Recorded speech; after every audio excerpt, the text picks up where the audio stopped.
আসসালামু আলাইকুম, আমি এএসএম আরাফাত ফেরদৌস পড়াশোনা করতেছি ঢাকা মেডিকেল কলেজে। তো এজ কোর্সের এরিয়া মার্কিং কোর্সে তোমাদের সকলকে স্বাগতম জানাচ্ছি। তো আজকে যে চ্যাপ্টারটার উপর আমি ক্লাস নিব সেটা হলো উদ্ভিদ বিজ্ঞানের চতুর্থ চ্যাপ্টার, যেটা নাম হলো অণুজীব।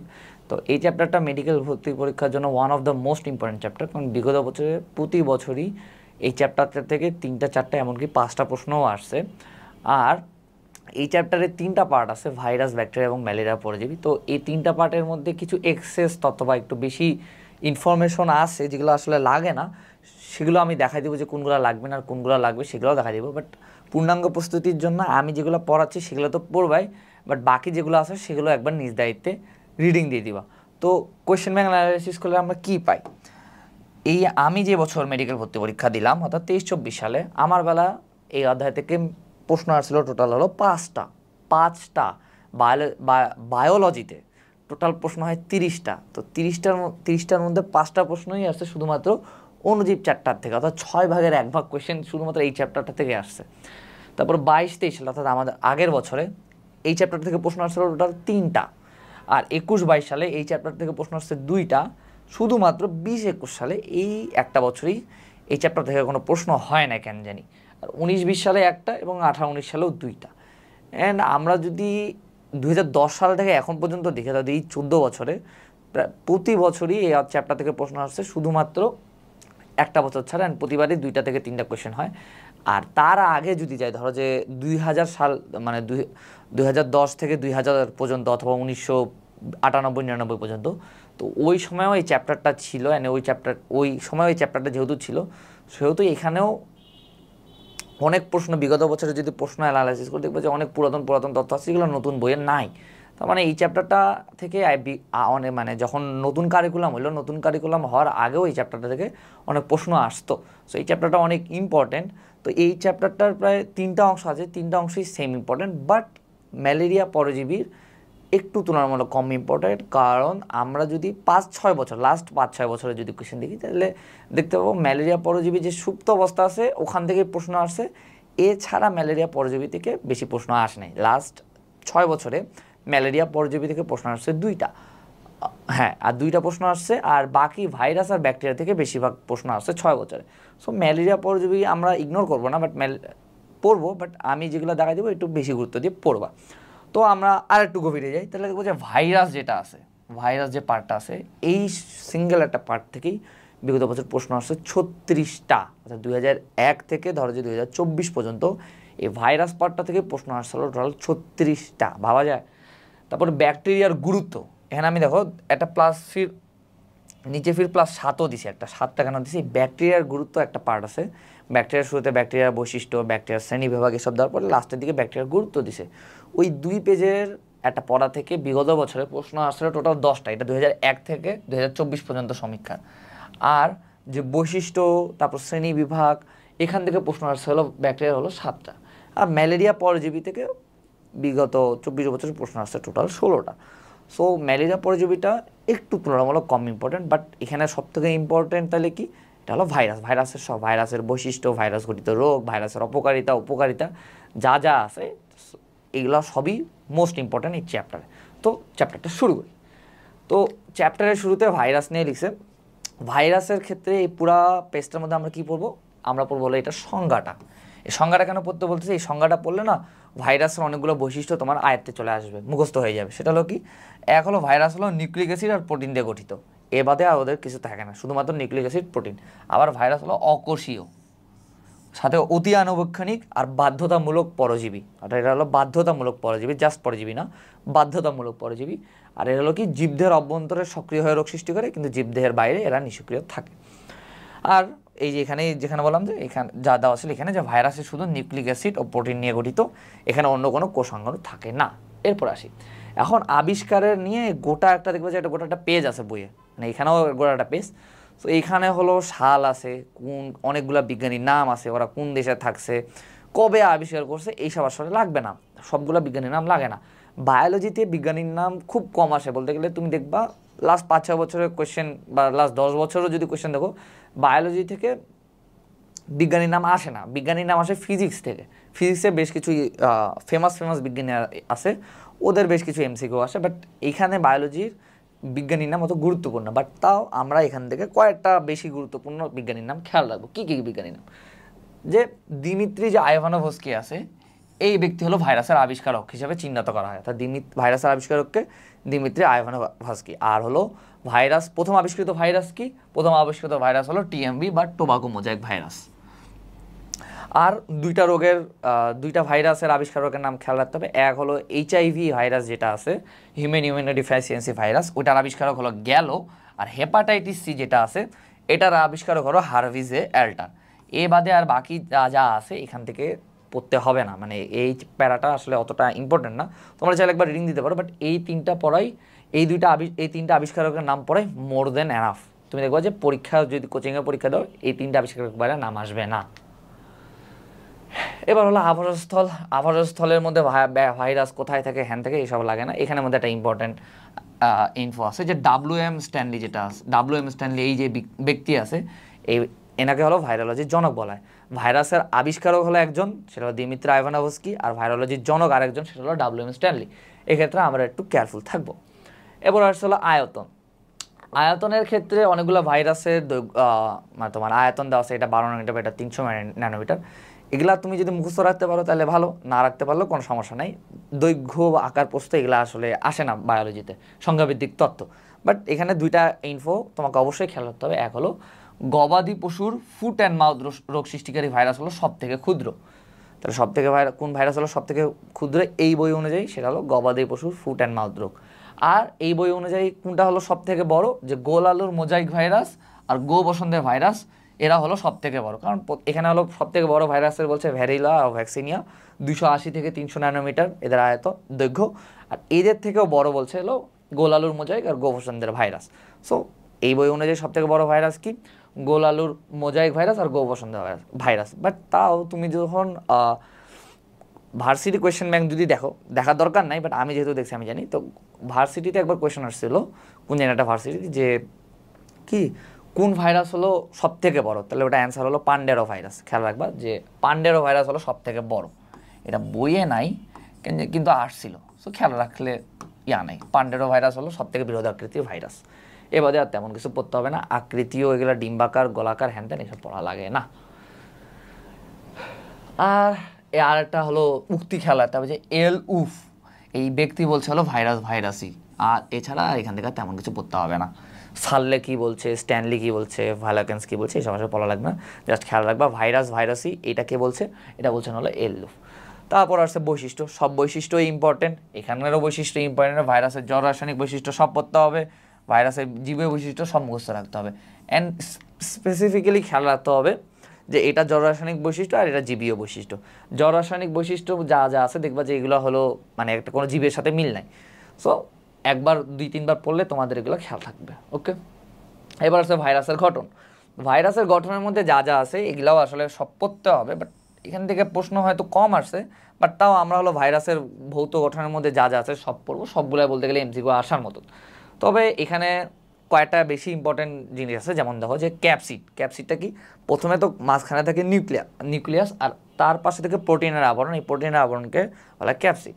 তো এই প্রোটিন অণু সজ্জিত হয় কি গঠন করে? দণ্ডাকৃতির হ্যালিক্স আর হলো গোলাকৃতির পলিহেড্রন। আকার আকৃতি সহ এটার আকৃতি খেয়াল রাখতে হবে যে হ্যালিক্সটা কি দণ্ডাকৃতির আর পলিহেড্রনটা কি গোলাকৃতি।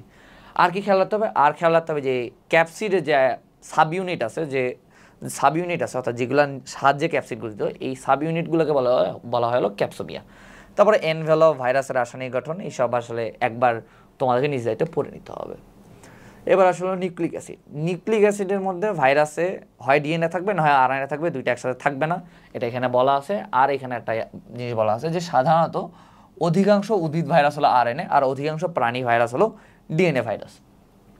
আর এখানে ব্যতিক্রম একটা জিনিস দেওয়া আছে যেটা পরে লাগবে তোমরা বইয়ে। আমি যখন হলো ডিএনএ ভাইরাস এবং আরএনএ ভাইরাস যে প্যারাটা আছে, ওই প্যারাটার মধ্যে না উদাহরণের মধ্যে এটা দেওয়া নেই, বাট তোমরা ওগুলো লিখে নেবা। ডিএনএ ভাইরাসের উদাহরণের মধ্যে যেখানে দেওয়া আছে ফুলকপির মোজাইক ভাইরাস হলো ডিএনএ ভাইরাস। ওকে, সো এটা হলো পিছনের পেজে যেখানে হলো প্যারাটা আছে ডিএনএ ভাইরাস এবং আরএনএ ভাইরাসের প্যারা, ওখানে হলো তোমরা লিখে নিবা।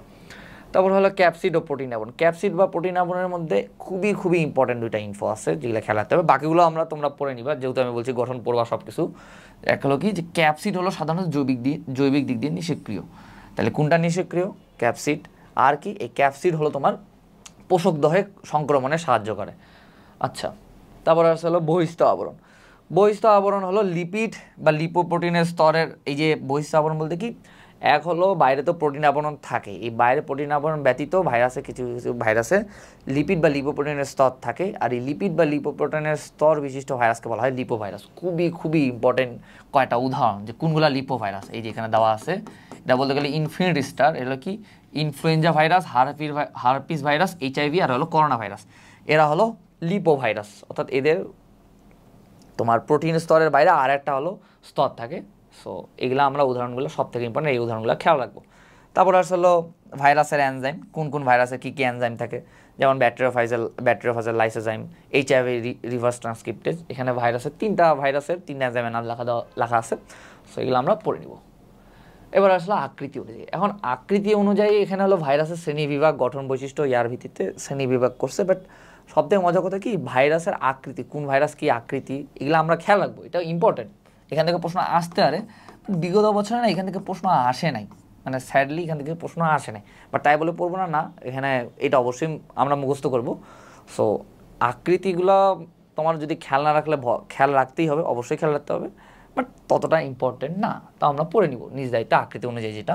এবার আসলে নিউক্লিক অ্যাসিড অনুযায়ী, এইটা হলো ইনফিনিটি স্টার ইনফিনিটি। এখানে জাস্ট এই যে একটা ছোট্ট একটা প্যারা থেকে কতবার যে প্রশ্ন আসছে মেডিকেল ভর্তি, তুমি যদি কোশ্চেন ব্যাংক খুলে দেখো, বারবার প্রশ্ন হবে নিচের কোনটি ডিএনএ ভাইরাস নয়, বা নিচের কোনটি ডিএনএ ভাইরাস, নিচের কোনটি আরএনএ ভাইরাস নয়, বা নিচের কোনটি আরএনএ ভাইরাস। অর্থাৎ ডিএনএ ভাইরাস এবং আরএনএ ভাইরাসের উদাহরণগুলো যে কত ইম্পর্টেন্ট, এগুলো যে কতবার আসছে, মানে তা বলা, মানে বলে শেষ করা যাবে না, এতবার আসছে। তোমরা জাস্ট কোশ্চেন ব্যাংকটা খুলে দেখবা। সো ডিএনএ ভাইরাসের যতগুলো উদাহরণ আছে সবগুলা, ইভেন ব্যতিক্রমগুলো, আমরা জানি যে ডিএনএ সূত্রক, দ্বিসূত্রক, কিন্তু এই যে পার্ভোভিরিডে গোত্রের 5X174 আর M13 কলিফাস, এদের ডিএনএ হলো এক সূত্র। আবার আরএনএর ক্ষেত্রেও তোমার রিও ভাইরাস আর ধানের বামন রোগের ভাইরাস, এদের দুইটার আরএনএ হলো দ্বিসূত্র। অর্থাৎ যতগুলো উদাহরণ আছে, যে নিচের কোনটি ডিএনএ ভাইরাস, নিচের কোনটি আরএনএ ভাইরাস, যতগুলো উদাহরণ আছে সবগুলো খুব ভালোভাবে মুখস্থ রাখবা। অ্যান্ড আমি না এখানে এক্ষেত্রে একটা চালাকি করছিলাম, তুমি দেখো ডিএনএ ভাইরাসের উদাহরণ সংখ্যা কিন্তু কম, হ্যাঁ, আর আরএনএ ভাইরাসের কিন্তু উদাহরণ সংখ্যা অনেক বেশি। আমি জাস্ট ডিএনএ ভাইরাসের উদাহরণগুলো খেয়াল রাখছিলাম, আরএনএ ভাইরাসের উদাহরণগুলো ডিএনএ ভাইরাসের উদাহরণগুলো খেয়াল রাখছিলাম, আরএনএ ভাইরাসেরও উদাহরণগুলো খেয়াল রাখছিলাম। বাট মোস্ট ইম্পর্টেন্টলি আমি ডিএনএ ভাইরাসের উদাহরণগুলো খেয়াল রাখছিলাম, মানে আমাকে বলার সাথে সাথে ঠোঁটের আগায় ছিল, সাথে সাথে বলে দিতে পারতাম। তাহলে কী হইতো জানো, তাইলে হলো ধরো যে মানে এক্সিকিউশন মেথডে আমি হলো এমসিকিউ কারেক্ট করতে পারতাম। ধরো যে প্রশ্ন করলো কি নিচের কোনটি ডিএনএ ভাইরাস, তাহলে একবারে পাইলাম।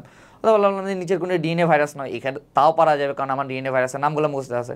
অথবা বললো নিচের কোনটি আরএনএ ভাইরাস, এটাও পারা যাবে, যে যেহেতু বাকি সবগুলো ডিএনএ ভাইরাসের নাম দিবে। আর নিচের কোনটি আরএনএ ভাইরাস নয়, ওখানেও আমি পারবো, কারণ ওখানে আমার ডিএনএ ভাইরাস মুখস্থ আছে। সো ডিএনএ ভাইরাসের যেহেতু এগুলো উদাহরণ কম, তা আমি তোমাদের সাজেস্ট করবো ডিএনএ ভাইরাসের নামগুলো একদম ঝরঝরা ঠোঁটের আগায় রাখবা, কারণ এটা হলো এখান থেকে বিগত বছর বেশ অনেকবার প্রশ্ন আসছে। আচ্ছা, আর একটা জিনিস বলে রাখি, তোমাদের মনে হতে পারে যে ভাইয়া শুধু এই উদাহরণগুলোর মধ্যে থেকেই দিবে। সব থেকে মজার কথা হলো কি, যারা ডাক্তার আছে এদের জ্ঞানের সীমা অনেক, এরা অনেক ভাইরাসের নাম জানে, কোনটা ডিএনএ ভাইরাস, কোনটা আরএনএ ভাইরাস, এটাও ওদের খেয়াল আছে। বাট এরা না কখনো বইয়ের বাইরে থেকে কোনো কোয়েশ্চেন করে না, বইয়ের বাইরে থেকে কোনো অপশনও বানায় না। সো যদি তোমাকে বলে নিচের এই প্যারাটা থেকে প্রশ্ন করে, এই প্যারাটার উদাহরণ থেকে যদি প্রশ্ন করে, এখানে যতগুলো উদাহরণ আছে অন্যান্য বইয়ে ওই সেম উদাহরণই আছে, এক্সট্রা উদাহরণ খুব বেশি নাই, এখান থেকেই দিয়ে দিবে।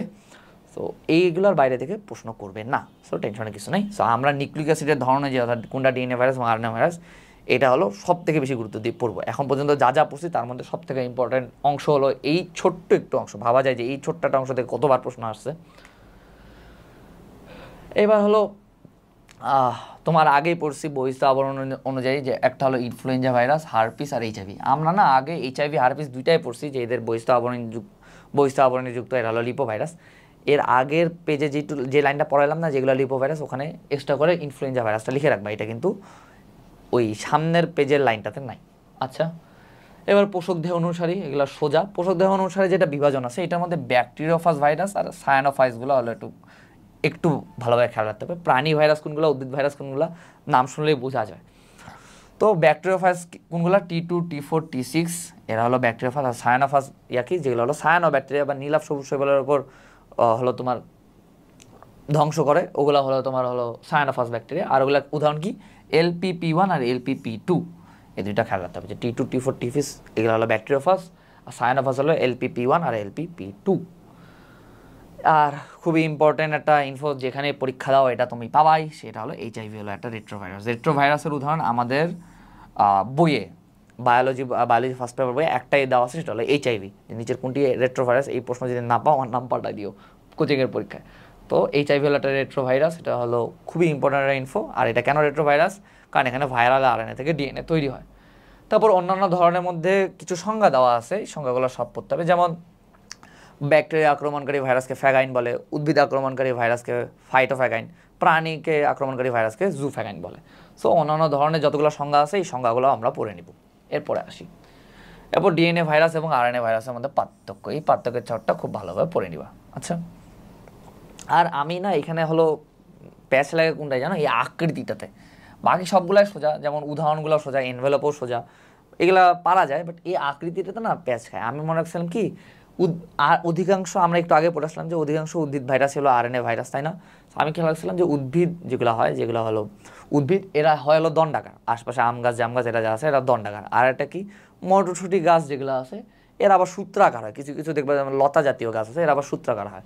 সো RNA ভাইরাস দণ্ডাকার বা সূত্রাকার, আর অন্যান্য যা যা আকার আছে সবগুলো হলো DNA ভাইরাস। আমি এখান থেকে জাস্ট এটা খেয়াল রাখছিলাম। আচ্ছা, আর বাকিগুলো পড়ে ফেলবা। এবার আসলে ভাইরাসের পরজীবিতা, পরজীবিতার মধ্যে হেভি মানে হাবিজাবি কথা দিয়ে লিখছে, গল্প বুঝাইছে, হ্যান ত্যান, এক্সট্রা অনেক তথ্য আছে, এগুলো একবার রিডিং দিবা জ্ঞান বাড়ানোর জন্য। বাট এখান থেকে MCQ আসার মতন কী কী আছে, এক হলো কোন ভাইরাস কোথায় আক্রমণ করে। যেমন ঠান্ডা লাগার ভাইরাস হলো শ্বসনতন্ত্রের মিকাস মেমব্রেন কোষকে আক্রমণ করে, এটা পাওয়া যায়। বাট ইম্পর্টেন্ট কি জানো, এই যে পোলিও ভাইরাসেরটা, আরে কই গেল, হ্যাঁ এখান থেকে এই পর্যন্ত পোলিও তুমি ঠান্ডা লাগার ভাইরাস বা যেটা কোল্ড ভাইরাস আছে এটাও পারবা। আবার চিকেন পক্স ভাইরাস ছোটোবেলায় সবারই হয়েছে, এটা ত্বক কোষকে আক্রমণ করে, এটাও পারবা। বাট এই যে পোলিও ভাইরাস আছে না, এটার সাথে আমরা খুব একটা মানে পরিচিত না। তো পোলিও ভাইরাস কোথায় কোথায় আক্রমণ করে এটা খেয়াল রাখতে হবে, যে ঊর্ধ্বতন শ্বাসনালী, অন্ত্রের আবরণ কোষ আর কখনো স্নায়ু কোষ, এই তিনটা জায়গায় হলো তোমার পোলিও ভাইরাস হলো আক্রমণ করতে পারে। আর কি খেয়াল রাখতে হবে, যে আগেই পড়ছি যে ভাইরাসের প্রোটিন আবরণ বা ক্যাপসিড যেটা আছে এটা হলো পোষক কোষের সাথে সংযুক্তিতে সাহায্য করে। সো এই ভাইরাসের প্রোটিন আবরণ নির্ণয় করে তার আক্রমণের সুনির্দিষ্টতা। আর বাকি যা যা আছে একবার রিডিং দিয়ে দিবা, তেমন ইম্পর্টেন্ট কিছু নাই। এবার আসলে emerging virus very very important. এর আগে আমরা পড়ছি হলো লিপো ভাইরাসের উদাহরণগুলো যেমন ইম্পর্টেন্ট, ওই সেম ইম্পর্টেন্ট হলো ইমার্জিং ভাইরাসের উদাহরণ। এখানে জাস্ট উদাহরণগুলো খেয়াল রাখতে হবে। আর এখানে ইমার্জিং ভাইরাস বলতে কি বোঝায়, পোষক দেহের হলো পরিবর্তন ঘটে, বানর থেকে মানুষে আসে, যেগুলা অথবা অন্যান্য কোনো প্রাণী থেকে মানুষের দেহে যেগুলো সংক্রমণ ঘটায় ওগুলো হলো HIV, ওগুলাই হলো তোমার ইমার্জিং ভাইরাস। তো ইমার্জিং ভাইরাসের উদাহরণ কী কী দেওয়া আছে, HIV, সার্স, নাইল আর ইবোলা। তো HIV, সার্স, নাইল, ইবোলা আর হলো নোভেল করোনা, এই পাঁচটা ভাইরাসের নাম খুব ভালোভাবে খেয়াল রাখতে হবে যে এরা কি, এরা হলো ইমার্জিং ভাইরাস। আচ্ছা, তারপর হলো ভিরিয়ন, এই প্যারাটার মধ্যে ভিরিয়নের মধ্যে কী কী খেয়াল রাখবো, সংক্রমণ ক্ষমতা সম্পূর্ণ ভাইরাসকে বলা হয় হলো তোমার ভিরিয়ন, আর সংক্রমণ ক্ষমতাবিহীন ভাইরাসকে বলা হয় হলো নিউক্লিওক্যাপসিড। এইখানে সামনে আরও পাবো সাব ভাইরাল তত্ত্বতে বেশ কিছু সংজ্ঞা আছে, ভিরিয়নের সংজ্ঞাও লাগে, নিউক্লিওক্যাপসিডের সংজ্ঞাও লাগে, ভিরিয়য়েডস অর্থাৎ সাব ভাইরাল তত্ত্বে যতগুলো আছে এগুলো সবগুলো সংজ্ঞা আমাদের খেয়াল রাখতে হবে কোনটাকে কী বলে। আর এখানে সংখ্যাভিত্তিক যেগুলো তথ্য আমি দাগাই দিচ্ছি এগুলো পড়াই ইনাফ। বাকি যদি তুমি মানে আমি খুব ভালো ছাত্র সব পারতে চাই তাহলে তুমি সংখ্যাভিত্তিক তথ্য পড়তে পারো, বাট পরীক্ষায় আসবে না। যেমন এখানে 2000 হতে 2130টি ক্যাপসিমার থেকে এইসব আসলে পড়া লাগবে না। এবার আসলে সাব ভাইরাল তত্ত্ব, সাব ভাইরাল তত্ত্বর ক্ষেত্রে প্রথমে বলে রাখি, এটা মানে খুব ফেমাস MCQ কি জানো, যেটা ভার্সিটি কোয়েশ্চেন ব্যাংকের, সেটা হলো নিজের কোনটি সাব ভাইরাল তত্ত্বের অন্তর্ভুক্ত নয়। সাব ভাইরাল তত্ত্বের অন্তর্ভুক্ত হলো কী কী, এক হলো ভিরয়েডস, তারপর হলো প্রিয়ন্স আর হলো স্যাটেলাইট। খুব সহজে একটা MCQ বানা যায় না, যে সাব ভাইরাল তত্ত্বের অংশ নয় কোনটি, ভিরয়েড, তারপর হলো প্রিয়ন, স্যাটেলাইট, এই তিনটা নাম দিল আর লাস্টে একটা বানা দিল হলো ভিরিয়ন। তাহলে অ্যান্সার কি, ভিরিয়ন। সো সাব ভাইরাল সত্তার যেগুলা হলো তোমার মেইন পয়েন্টগুলো আছে, যে কী কী এর অন্তর্ভুক্ত, এগুলো আমরা খেয়াল রাখবো। এবার আসলে ভিরয়েডস, ভিরয়েডসের ক্ষেত্রে এই যে এখানে সাব ভাইরাল সত্তা যা যা আছে, এখানে আবিষ্কারকের নাম লাগে না, সাল লাগে না, কয়টা করে কী আছে এইসব লাগে না। আমাদের কি জানতে হবে, এক হলো সংজ্ঞা জানতে হবে, দুই কি জানতে হবে, দুই জানতে হবে রোগের নাম, এ বাদে আর কিচ্ছু জানতে হবে না। তো ভিরয়েডস আসি, ভিরয়েডস হলো কি, সংক্রামক RNA, কি সংক্রামক RNA। আর কি এটা একটা অন্যতম বৈশিষ্ট্য কি, এটা হলো ক্ষুদ্রতম ভাইরাস থেকে বহুগুণে ক্ষুদ্র। আর একটা গুরুত্বপূর্ণ বৈশিষ্ট্য, যে এটা কেবলমাত্র উদ্ভিদে রোগ সৃষ্টি করতে পারে, আর কি হয়, হেপাটাইটিস ভি হয় আর ক্যাডাং হয়। এখানে আমি একটা জিনিস বলি, ভিরয়েডস বানানের ড আছে না বা ডি আছে না, দেখো এর দ্বারা যে দুইটা রোগ সৃষ্টি হয়, দুইটা নামের মধ্যে হলো ড আছে, এক হলো হেপাটাইটিস ডি আর একটা হলো ক্যাডাং। হেপাটাইটিস ডি যদিও মানুষের রোগ, বাট এখানে বলছে আবার ভিরয়েডস হলো শুধুমাত্র উদ্ভিদে আক্রমণ করতে পারে, বাট তাও কেন যে দিছে আমি জানি না, মুখস্থ করবা, বুঝার দরকার নেই অত, আছে মানে মুখস্থ করতে হবে। তারপর আসলে প্রিয়ন্স, প্রিয়ন্স হলো প্রোটিন। আবার আমি এটা খেয়াল রাখছিলাম কি, প্রিতে হলো প্রিয়ন্স, পিতে হলো প্রোটিন। সো প্রিয়ন্স হলো সংক্রামক প্রোটিন আবরণ। আর এর দ্বারা কী কী রোগ হয়, এটা হলো শুধুমাত্র প্রাণীতেই আক্রমণ করতে পারে, যদিও এটা এখানে দেওয়া নাই, বাট এখানে ছকে দেওয়া আছে দেখো প্রিয়ন্সে, যে প্রিয়ন্স হলো শুধুমাত্র প্রাণীতেই আক্রমণ করে। এর দ্বারা কী কী হয়, মানুষের কেন্দ্রীয় স্নায়ুতন্ত্র ক্রু এবং ক্রুয়েটসুল খুবই খুবই ইম্পর্টেন্ট। মানুষ রিলেটেড যে রোগ, যতগুলো রোগ আছে, ভাইরাস ঘটিত বা ব্যাকটেরিয়া ঘটিত রোগ যতগুলো আছে সবগুলো ইম্পর্টেন্ট। তারপরে ভেড়া, ছাগলের স্কারপি, তারপরে ম্যাডকাউ, এসব হয় হলো তোমার প্রিয়ন্স দ্বারা। আর হলো স্যাটেলাইট, স্যাটেলাইট হলো কেবল নিউক্লিক অ্যাসিড গঠিত সত্তা। সো এইখান থেকে যে লাইনগুলো দেখাচ্ছে এগুলো পরে মধ্যে ইনাফ, এখানে এক্সট্রা বিজ্ঞানী কবে নোবেল পাইছে এইসব আসলে রিডিংও দেওয়া দরকার নাই। তারপরে ভিরয়েডস আর প্রিয়ন্সের মধ্যে পার্থক্য যা যা আছে সবগুলা পড়ে ফেলবা। তুমি যদি ভিতরেই আমি যেগুলো দেখাচ্ছি সেগুলো পড়ে ফেলো, তাইলে এই পার্থক্যের মধ্যে যা আছে ওই জিনিসগুলোই আছে, জাস্ট সামারি করে দিছে। আচ্ছা, এরপরে আসি, এবার আসলে ভাইরাসের গঠন। ভাইরাসের গঠনের মধ্যে বুঝছো, tobacco mosaic virus, T two bacteriophage, এইসব নিয়ে আসলে লিখছে। কিন্তু স্যাড মানে মজার কথা কি জানো, যারা মেডিকেল অ্যাসপিরেন্ট আছো তাদের জন্য সুখের সংবাদ হলো এখান থেকে যে কোনো প্রশ্ন আসেনি, তোমাদের বেলা প্রশ্ন আসবে না। কারণ মানে এত ইম্পর্টেন্ট জিনিস থাকতে কখন এখানে টিএমভি ভাইরাসের দৈর্ঘ্য কত, কয়টা ক্যাপসুমিয়ার থাকে, কয়টা স্পর্শক তন্তু থাকে, এরা ষড়ভুজাকৃতির, এগুলো আসলে কখনো প্রশ্ন আসেনি, আসবেও না। সো তোমরা চাইলে ভাইরাসের গঠন পড়তে পারো, অ্যান্ড তোমাদের প্রিয় ভাইয়ারা আবার এখান থেকে প্রশ্ন দিতে পারে, বাট আমি এখান থেকে কোনোদিন প্রশ্ন হয়নি, আবার আসবেও না কোনোদিন। So tobacco mosaic virus, T two bacteriophage, এইসব আসলে তোমার পড়া লাগবে না, যদি ইচ্ছা হয় পড়িও, আমি এখানে পড়াবো না। কিন্তু কোভিড-19 এটা যেহেতু মানুষের সাথে, অ্যান্ড এটা খুবই ফেমাস একটা হলো ভাইরাস, সো এটা আমাদের পড়তে হবে। অ্যান্ড এখানেও হলো সব পড়তে হবে না, এখানে কী কী পড়তে হবে যেগুলো আমি দেখা দিচ্ছি জাস্ট ওগুলো পড়লেই হবে। ও দুঃখের সংবাদটা দেখিনি, দুঃখের সংবাদটা কি জানো, যারা এইচএসসি পরীক্ষার্থী আছো, যদি এইচএসসি 25 বা এইচএসসি 26 এই কোর্সটা দেখো, তাহলে একটা জিনিস জানে রাখো, যে টিটু ব্যাকটেরিওফাজ আর টিএমভির যে এটা আছে, এখান থেকে সিকিউ আসে, এমসিকিউ আসে না, বাট সিকিউ আসে। বলবে যে টিটু ব্যাকটেরিওফাজের গঠন বর্ণনা করো, বা টিএমভি ব্যাকটেরিয়া মেইনলি বলে টিটু ব্যাকটেরিয়ার গঠন বর্ণনা করো, টিএমভিরও মাঝে মাঝে বলে। সো যারা হলো মেডিকেল অ্যাসপিরেন্টস তাদের জন্য এটা লাগবে না। কোভিড-19 ক্ষেত্রে আমরা কী কী খেয়াল রাখবো, কোভিড-19 এক হলো এটা ওজনটা খেয়াল রাখতে হবে, এটা হলো 27 থেকে 32 কিলো বেস। আর কি, বিগত 24 বছরে বা এখন পর্যন্ত টোটাল 4টা করোনা ভাইরাস আবিষ্কৃত হয়েছে, এর মধ্যে 3টা হলো জেনেটিক। 3টা জেনেটিক মানে কি, এটা হলো প্রাণী, মানুষ বা প্রাণীতে হলো তোমার আক্রমণ করে। আর এই 3টা কী কী, এক হলো সার্স-কভ, মার্স-কভ, আর হলো সার্স-কভ-2। সার্স-কভ-2টাই হলো খুবই ইম্পর্টেন্ট, খেয়াল রাখবা যে আমাদের যে নোভেল করোনা ভাইরাস বা কোভিড-19 যেটা আছে, এটারই নাম হলো সার্স-কভ-2। ওকে, আর এটা হলো এগুলার ফুল ফর্ম রাখতে হবে, যেমন সার্স এর ফুল ফর্ম হলো সিভিয়ার অ্যাকিউট রেসপিরেটরি সিনড্রোম, মার্সের ফুল ফর্ম হলো মিডল ইস্ট রেসপিরেটরি সিনড্রোম। আর কি খেয়াল রাখতে হবে, কোথায় আক্রমণ হয়েছে, কোথায় কী থেকে সংক্রমিত হয়েছে। এক হলো চীনে এটা প্রথম দেখা যায় সার্স-কভ, আর কোথা থেকে, বাদুড় থেকে। মার্স হলো কি, মিডিল সৌদি আরবে, আর হলো হয় যে কোথা থেকে আক্রমণ হয়, বাদুড় থেকে, উটের মাধ্যমে। আর এটার ফুল ফর্ম কি, মিডল ইস্ট রেসপিরেটরি সিনড্রোম। আর সার্স-কভ-2 এটারও উৎপত্তি হয় চীনে, আর এটারও কোথা থেকে সংক্রমিত হয়, বাদুড় থেকে। আচ্ছা, আর এই কোভিড-19 আমি যেটা বললাম এটা এখানে দেওয়া আছে, দেখো যে কোভিড-19 সৃষ্টিকারী ভাইরাসকে বলা হলো সার্স-কভ-2। এখন এখানে অনেকগুলা দেখবা সামনের দিকে, বাংলাদেশে এতজন মরছে, সারা বিশ্বে এতজন মরছে, সারা বিশ্বে এতজন আক্রান্ত হয়েছিল, এত সালে এই হয়েছিল, হ্যান ত্যান, আসলে এগুলা পড়া লাগে না। আক্রান্ত রোগীর সংখ্যা কি বাড়ে না, পাল্টায় না, আর এটা কি এক্স্যাক্ট অ্যাকুরেট না, এগুলা কখনোই আসেনি, আসবেও না। সো সংখ্যা ভিত্তিক তথ্য খেয়াল রাখতে হবে না, কবে কী হয়েছে না হয়েছে এইসব খেয়াল রাখতে হবে না। বাট জেনারেল নলেজের জন্য এই প্যারাটা থেকে জাস্ট একটা লাইন পড়তে হবে, এটা আমি দেখা দিচ্ছি, সেটা হলো দেখো, মানে জিকের জন্য, নট বায়োলজি, যদি আসে জিকেতে আসবে।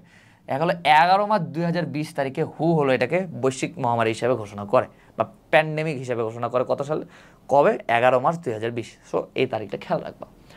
এবার হলো এন্ডেমিক, অ্যাপিডেমিক আর প্যান্ডেমিকের হলো সংজ্ঞা দিছে আর উদাহরণ দিছে। এন্ডেমিক, অ্যাপিডেমিক আর প্যান্ডেমিক, এগুলোর মধ্যে না তোমরা সংজ্ঞাটা মুখস্থ রাখবা, বাট মোস্ট ইম্পর্টেন্টলি সংজ্ঞাটা কয়েকবার পড়লে মুখস্থ হয়ে যাবে। অ্যান্ড মোস্ট ইম্পর্টেন্টলি কী খেয়াল রাখতে হবে, উদাহরণগুলো কি, এই যে এন্ডেমিকের উদাহরণ কি, মার্স-কভ, এপিডেমিকের উদাহরণ কি ইভিডি বা ইবোলা, আর প্যান্ডেমিকের উদাহরণ হলো কোভিড-19 বা SARS-CoV-2। সো এইটুক পড়লেই হয়ে যাবে। এবার হলো ভাইরাসের সংখ্যা বৃদ্ধি বা বংশবৃদ্ধি। এখানে হলো দুইটা, এক আছে লাইটিক চক্র, আর এগুলা লাইটিক চক্র আর লাইসোডিন চক্র। এখান থেকে কী কী পড়তে হবে বলে থাকি, এক লাইটিক চক্র লাইসোডিন চক্রের অপর নাম পড়তে হবে, আর কি পড়তে হবে যে কোন ব্যাকটেরিয়া দেখা যায়। যেমন এখানে দেখা আছে যে লাইটিক চক্র দেখা যায় হলো T2 ব্যাকটেরিয়া ফাজে, অর্থাৎ টি সিরিজযুক্ত যে ফাজ ভাইরাস আছে ওগুলাতে দেখা যায়। আর ল্যামডা ফাজ যেটা আছে, ল্যামডা ফাজ হলো লাইসোজেনিক চক্র সম্পন্ন হয়। সো এই দুইটা খেয়াল রাখতে হবে। আর লাইটিক চক্র লাইসোজেনিক চক্র হলো বর্ণনা রয়েছে কীভাবে কী হয়। যারা মেডিকেল অ্যাসপিরেন্ট আছো এগুলো রিডিংও দেওয়া দরকার নেই, এখান থেকে আসলে এমসিকিউ আসার মধ্যে কোনো ইনফো নাই। অ্যান্ড তোমাকেও যদি আমি বসাই দিই যে ভাই তুই হলো একটা এমসিকিউ বানা, তুমি বানাতে পারবে না। সো তোমরা যদি চাও রিডিং দিতে পারো, বাট এই চক্রগুলোর বর্ণনা তোমার লাগবে না। দেখো আমি এখান থেকে কিছু দাগাইনি। লাইসোজেনিক চক্র যেটা আছে, লাইসোজেনিক চক্রর বর্ণনার মধ্যে 2-3টা ইম্পর্টেন্ট ইনফো আছে অ্যান্ড যেগুলো আসার মতন অ্যান্ড ইম্পর্টেন্ট। যেমন দেখো যে লাইসোজেনিক চক্রতে হয় কি, ব্যাকটেরিয়ার ডিএনএ ভাইরাসের ডিএনএর সাথে সংযুক্ত হয়। এটাকে একটা নাম দেওয়া আছে, এটাকে বলা হলো প্রোফাস। আর লাইসোজেনিক ভাইরাস যেগুলোর মধ্যে লাইসোজেনিক চক্র সম্পন্ন হয়, লাইসোজেনিক ভাইরাস শুধুমাত্র ব্যাকটেরিওফাজেই সীমাবদ্ধ থাকে না, এগুলো হলো প্রাণী দেহ আক্রমণ করে। এরকম একটা উদাহরণ কি, এরকম একটা উদাহরণ হলো হার্পিস সিমপ্লেক্স। আচ্ছা, এরপর হলো লাইটিক চক্র লাইসোজেনিক চক্রের মধ্যে পার্থক্য। ভিতরে আমি কিছু পড়াইনি, ভিতরে কিছু পড়তেও হবে না, তোমরা চাইলে পড়তে পারো, বাট পার্থক্যের ছকটা ইম্পর্টেন্ট, এটা আমরা পড়ে ফেলবো।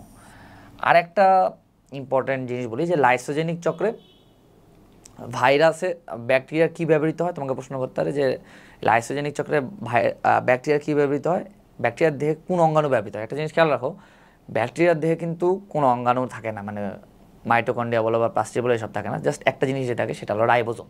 তাহলে অ্যান্সার কি, অ্যান্সার হলো রাইবোজোম। এটা আসলে তুমি যদি ফার্স্ট চ্যাপ্টারটা ভালো করে পড়ে আসো এমনি অ্যান্সার করতে পারো, বাট আমি এমসিকিউটা পাইছিলাম পরীক্ষায় একবার।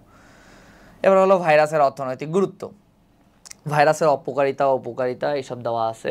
এখন আমি একটা জিনিস বলি, ভাইরাসের অনেকগুলো রোগ দেওয়া আছে, মানে কোন ভাইরাস দিয়ে কোন রোগ হয়, ইভেন ব্যাকটেরিয়ার ক্ষেত্রে কোন ব্যাকটেরিয়া দিয়ে কী রোগ হয়, প্রাণী দেহে, উদ্ভিদ দেহে, আবার মানুষে। এর মধ্যে আমি নিজে বিশ্বাস করো আমি কোনোদিন উদ্ভিদ ভাইরাসও মুখস্থ করিনি, উদ্ভিদ ভাইরাস দিয়ে কী কী রোগ হয় না, মানে ছকেরগুলো মুখস্থ করছি, বাট এমনি প্যারার মধ্যে যেগুলো আছে। আর প্রাণীর মানে ধরো যে গরু ছাগলের কি হচ্ছে, মানে গরুর যক্ষা কী দেওয়া হয়, মাইক্রোটিউবারকুলোসিস বোভিসিস দেওয়া হয়, এসব আসলে তোমাকে পড়তে হবে না। তোমাকে পড়তে হবে শুধুমাত্র যেই মানুষের আছে, মানুষের কী কী হয় ওগুলো খেয়াল রাখতে হবে। অন্য যেগুলো আছে উদ্ভিদের রোগ সৃষ্টিতে অথবা পোষা প্রাণীতে রোগ সৃষ্টিতে এগুলো আসলে লাগে না, চাইলে পড়তে আরও রেটিং দিতে পারো, বাট এখান থেকে পরীক্ষায় কোনো দিন প্রশ্ন আসেনি, আর আশা করা যায় আসবেও না, চাইলে পড়তে পারো। এবার ভাইরাস ঘটিত কতগুলো ভাইরাস ঘটিত রোগ আছে এগুলার বর্ণনা দেওয়া আছে। এখন তোমরা যদি তোমাদের প্রিয় বড় ভাইদের কাছে যাও, এরা দেখবা যে বহুত কিছু দেখাইছে, কিন্তু আমি দেখবা জাস্ট কয়েকটা লাইন দেখাইছি। যেমন ধরো যে ইবোলা ভাইরাস, জিকা ভাইরাস আর নিপা ভাইরাস, এগুলো যেগুলো বর্ণনা দেওয়া আছে কিন্তু জাস্ট কয়েকটা লাইন দেখাইছি। যদি পরীক্ষায় প্রশ্ন আসে, ইভেন কোচিংও যদি পরীক্ষা দাও, দেখবা যে এগুলোর বাইরে থেকে কোনোদিন প্রশ্ন হয়নি, হবেও না। এক হলো ইবোলা ভাইরাসে আসছে, ইবোলা ভাইরাসের ক্ষেত্রে মেলা সাল দেওয়া আছে, মেলা সংখ্যা দেওয়া আছে। আমরা কি কি পড়বো, এক হলো কি যে আফ্রিকা কঙ্গোর ইবোলা নদীর তীরে প্রথম এক কৃষক মারা যায়, আর উক্ত রোগী মারা গেছিল চোখ, কান, নাক ও গলায় রক্তক্ষরণ হয়ে। সো এই দুইটা লাইন খেলাতে হবে। আর কি খেলাতে হবে যে হু হলো এই যে বিশ্ব স্বাস্থ্য সংস্থা বা হু বা ওয়ার্ল্ড হেলথ অর্গানাইজেশন, এটার ব্যবস্থাপনায় সম্পূর্ণরূপে ব্যর্থ হয়েছিল। সো এই দুইটা লাইনে খেয়াল রাখা ইম্পর্টেন্ট, আর বাকি যা যা আছে এইসব আসলে পড়তে হবে না। তারপর হলো জিকা ভাইরাস, জিকা ভাইরাসের ক্ষেত্রে কী কী খেয়াল রাখবো। জিকা ভাইরাস হলো একটা ফ্ল্যাভি ভাইরাস, এটা খেয়াল রাখতে হবে। আর হলো এটা কি যে উগান্ডার জিকা ফরেস্টে বসবাসকারী রেসাস বানরের দেহে হলো তোমার এই ভাইরাস প্রথম ধরা পড়ে। আর জিকার অর্থ কি, ওভারগ্রোন, যে উগান্ডার ভাষায় জিকার অর্থ কি, ওভারগ্রোন। আর সব থেকে ইম্পর্টেন্ট দুইটা এমসিকিউ, এক হলো কোন রোগের মাধ্যমে, কোন মশকির মাধ্যমে হলো জিকা ভাইরাস সংক্রমিত, মশা না মশকি, স্ত্রী মশাকে বলা হলো মশকি, ওই স্ত্রী মশার দ্বারাই হলো তোমার জিকা বলো বা ডেঙ্গু বলো বা ম্যালেরিয়া বলো সব হলো এই মশকির দ্বারা বাহিত হয়। তো মশকিগুলো কী কী, একটা হলো এডিস অ্যাজিপ্টি আর হলো এডিস অ্যালবোপিক্টাস, অর্থাৎ এডিস মশকির মাধ্যমে এটা হলো মানবদেহে আক্রমণ করে। আর কি খেয়াল রাখতে হবে, এই যে এটা মাইক্রোসেফালি, খুবই খুবই ইম্পর্টেন্ট। তাকে প্রশ্ন করবে কি জানো, যেখানে পরীক্ষা দাও এটা পাবা, সেটা হলো কি যে মাইক্রোসেফালি নামক যে রোগটা হয় এটা কোন ভাইরাসের আক্রমণের কারণে হয়। তোকে মানে সংজ্ঞা বলে না যে যে মাইক্রোসেফালির সংজ্ঞাটা দেখো, যে গর্ভবতী নারীর দেহে জিকা সংক্রমণ হলে নবজাতক শিশু অপেক্ষাকৃত ছোট আর অপরিণত মস্তিষ্ক নিয়ে জন্মায়, এটাকে বলে মাইক্রোসেফালি। সংজ্ঞাটা আসে না, আসে কি জানো, সবসময় আসে যে কোন ভাইরাসের কারণে মাইক্রোসেফালি হয়। তো ভাইরাসটার নাম কি, জিকা ভাইরাস। সো এইটুক পড়ায় ইনাফ। আর বাকি হলো 2016 সালের মার্চ মাসে বাংলাদেশের চট্টগ্রাম জেলায় 67 বছর বয়সী এক মহিলা রক্তে জিকা ভাইরাসের সন্ধান পাওয়া গেছে। এইসব আসলে পড়া লাগবে না, আমি যেগুলো দেখাই দিচ্ছি এইটুকু পড়লেই হবে। আর কি পড়তে হবে, আর এইখান থেকে এইটুকুই। তারপর আসছে হলো নিপা ভাইরাস। নিপা ভাইরাসের ক্ষেত্রে একটা ইম্পর্টেন্ট ইনফো কী আছে, সেটা হলো যে বাদুড়ও হলো এই ভাইরাসটির বাহক, আর কাঁচা খেজুর রসের মাধ্যমে এটা হলো ছড়ায়। তাহলে কাঁচা খেজুর রসের মাধ্যমে কোন রোগ ছড়ায়, সেটা হলো নিপা ভাইরাস। তারপর সার্স আর বার্ড ফ্লুর মধ্যে সার্সের মধ্যে তেমন ইম্পর্টেন্ট ইনফো নাই, এগুলো আমরা আগেই পড়ে আসছি ফুল ফর্ম, আবার কোথায় দেখা দিছিল হ্যান ত্যান। এবার আসলে বার্ড ফ্লু। বার্ড ফ্লুর ক্ষেত্রে বাংলাদেশে কবে হয়েছে, কী হয়েছে, কতগুলো মুরগি মারা গেছে, এইসব খেয়াল রাখতে হবে না। তোমার জাস্ট খেয়াল রাখতে হবে বার্ড ফ্লু আর সোয়াইন ফ্লু এটা কোন ভাইরাসের কারণে হয়েছে। বার্ড ফ্লু হয়েছিল তোমার অ্যাভিয়ান ইনফ্লুয়েঞ্জা H5N1 দিয়ে, আর এটার ফুল ফর্ম কি, হেমাগ্লুটানিন টাইপ 5 নিরামিনিডেস টাইপ 1। আর যেটা হলো সোয়াইন ফ্লু আছে, সোয়াইন ফ্লু কার দ্বারা হয়, এক হলো আমরা বললাম এখানে H5N1 না, এবার আসলে সামনে একটা সাব টাইপ লাগা দিছে, সাব টাইপ H5N1 ও H1N1, এই দুটার দ্বারা হলো তোমার হয় হলো সোয়াইন ফ্লু, যেটা হলো শুকরকে তো আক্রমণ করে, সাথে মানুষেরও হইতে পারে। আমি এটা একটা জিনিস খেয়াল, তোমার H5N1 খেয়াল থাকবে, H1N1ও খেয়াল থাকবে, এটা ফুল ফর্মও খেয়াল থাকবে, বাট এখানে না প্যাচ খায় যায় যে কোনটা হলো মানুষের হয় আর কোনটা হলো তোমার পাখির আক্রান্তের জন্য দায়ী। সো খেয়াল রাখবা, মানুষ হলো একাই 100, এই জন্য এই যে H1N1 এটা হলো এদের দুইটার মাঝেও এক আছে। সো এই দুইটাও হলো তোমার, এইটা হলো তোমার মানুষের দেহে রোগ সৃষ্টি করতে পারে। আর হলো H5N1 পাখি অনেকগুলো অনেক ঝাঁক মিলে থাকে, অনেকজনে মিলে থাকে। সো H5N1 হলো তোমার অ্যাভিয়ান ইনফ্লুয়েঞ্জা, যেটা হলো তোমার যার কারণে বার্ড ফ্লু হয়।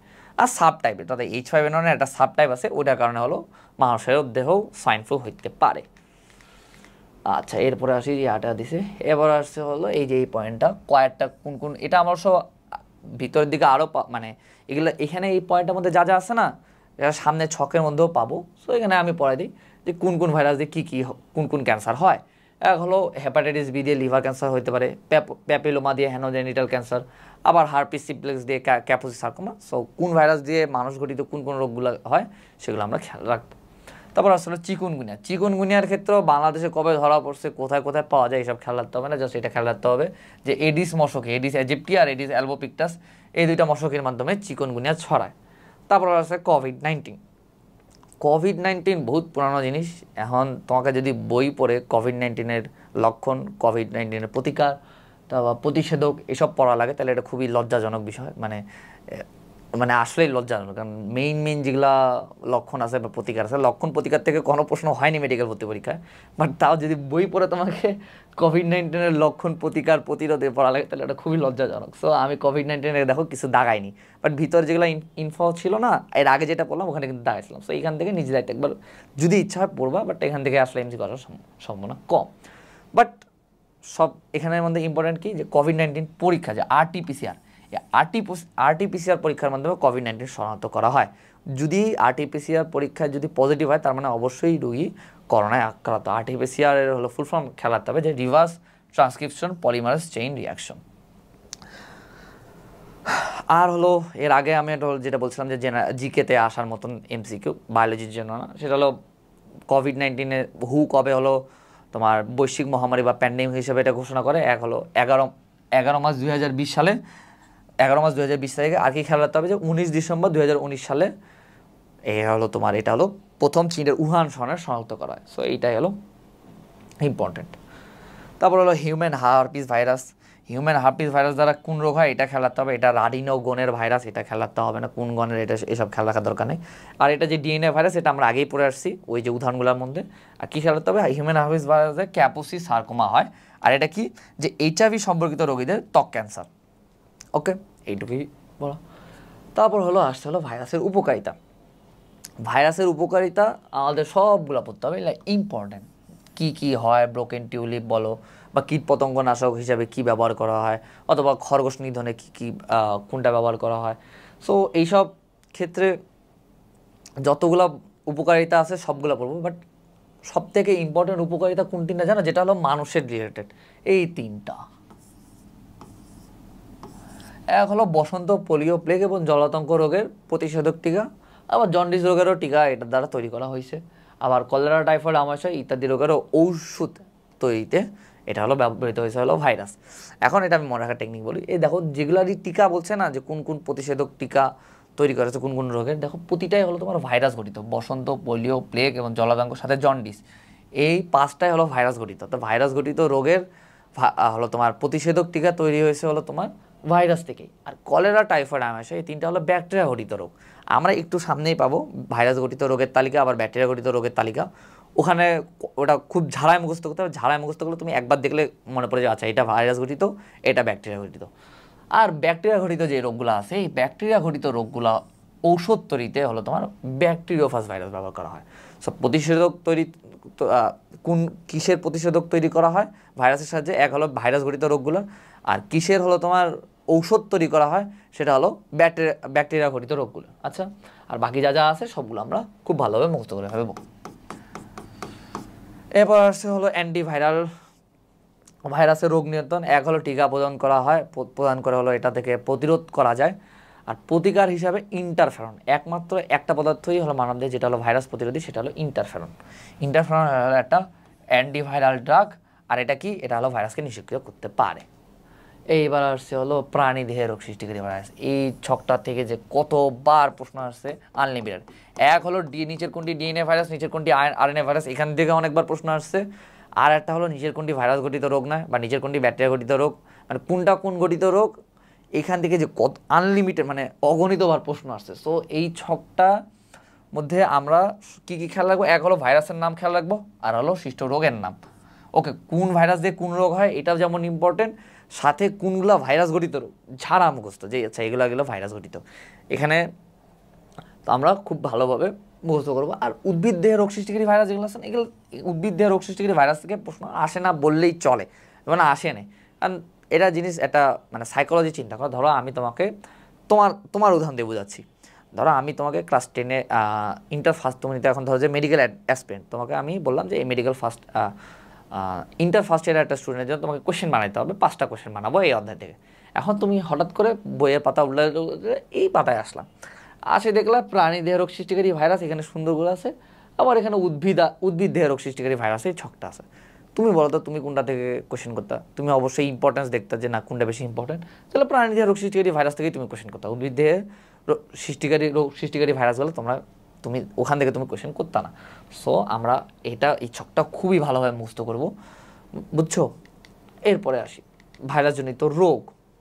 ভাইরাসজনিত রোগের মধ্যে দুইটা ভাইরাসজনিত প্রাণী রোগের হলো বিস্তারিত দেওয়া আছে, একটা হলো হেপাটাইটিস বি আর একটা হলো ডেঙ্গু। এখানের মধ্যে অনেকগুলা মানে এক্সট্রা অনেক কিছু আছে, যেমন অনেকগুলা লক্ষণ দেওয়া আছে, মানে বহুত হাবিজাবি জিনিস আছে, যেগুলো আমি দেখাই দিছি এগুলো পড়াই মোর দেন এনাফ, চাইলে একবার রিডিং দিতে পারো, ঠিক আছে।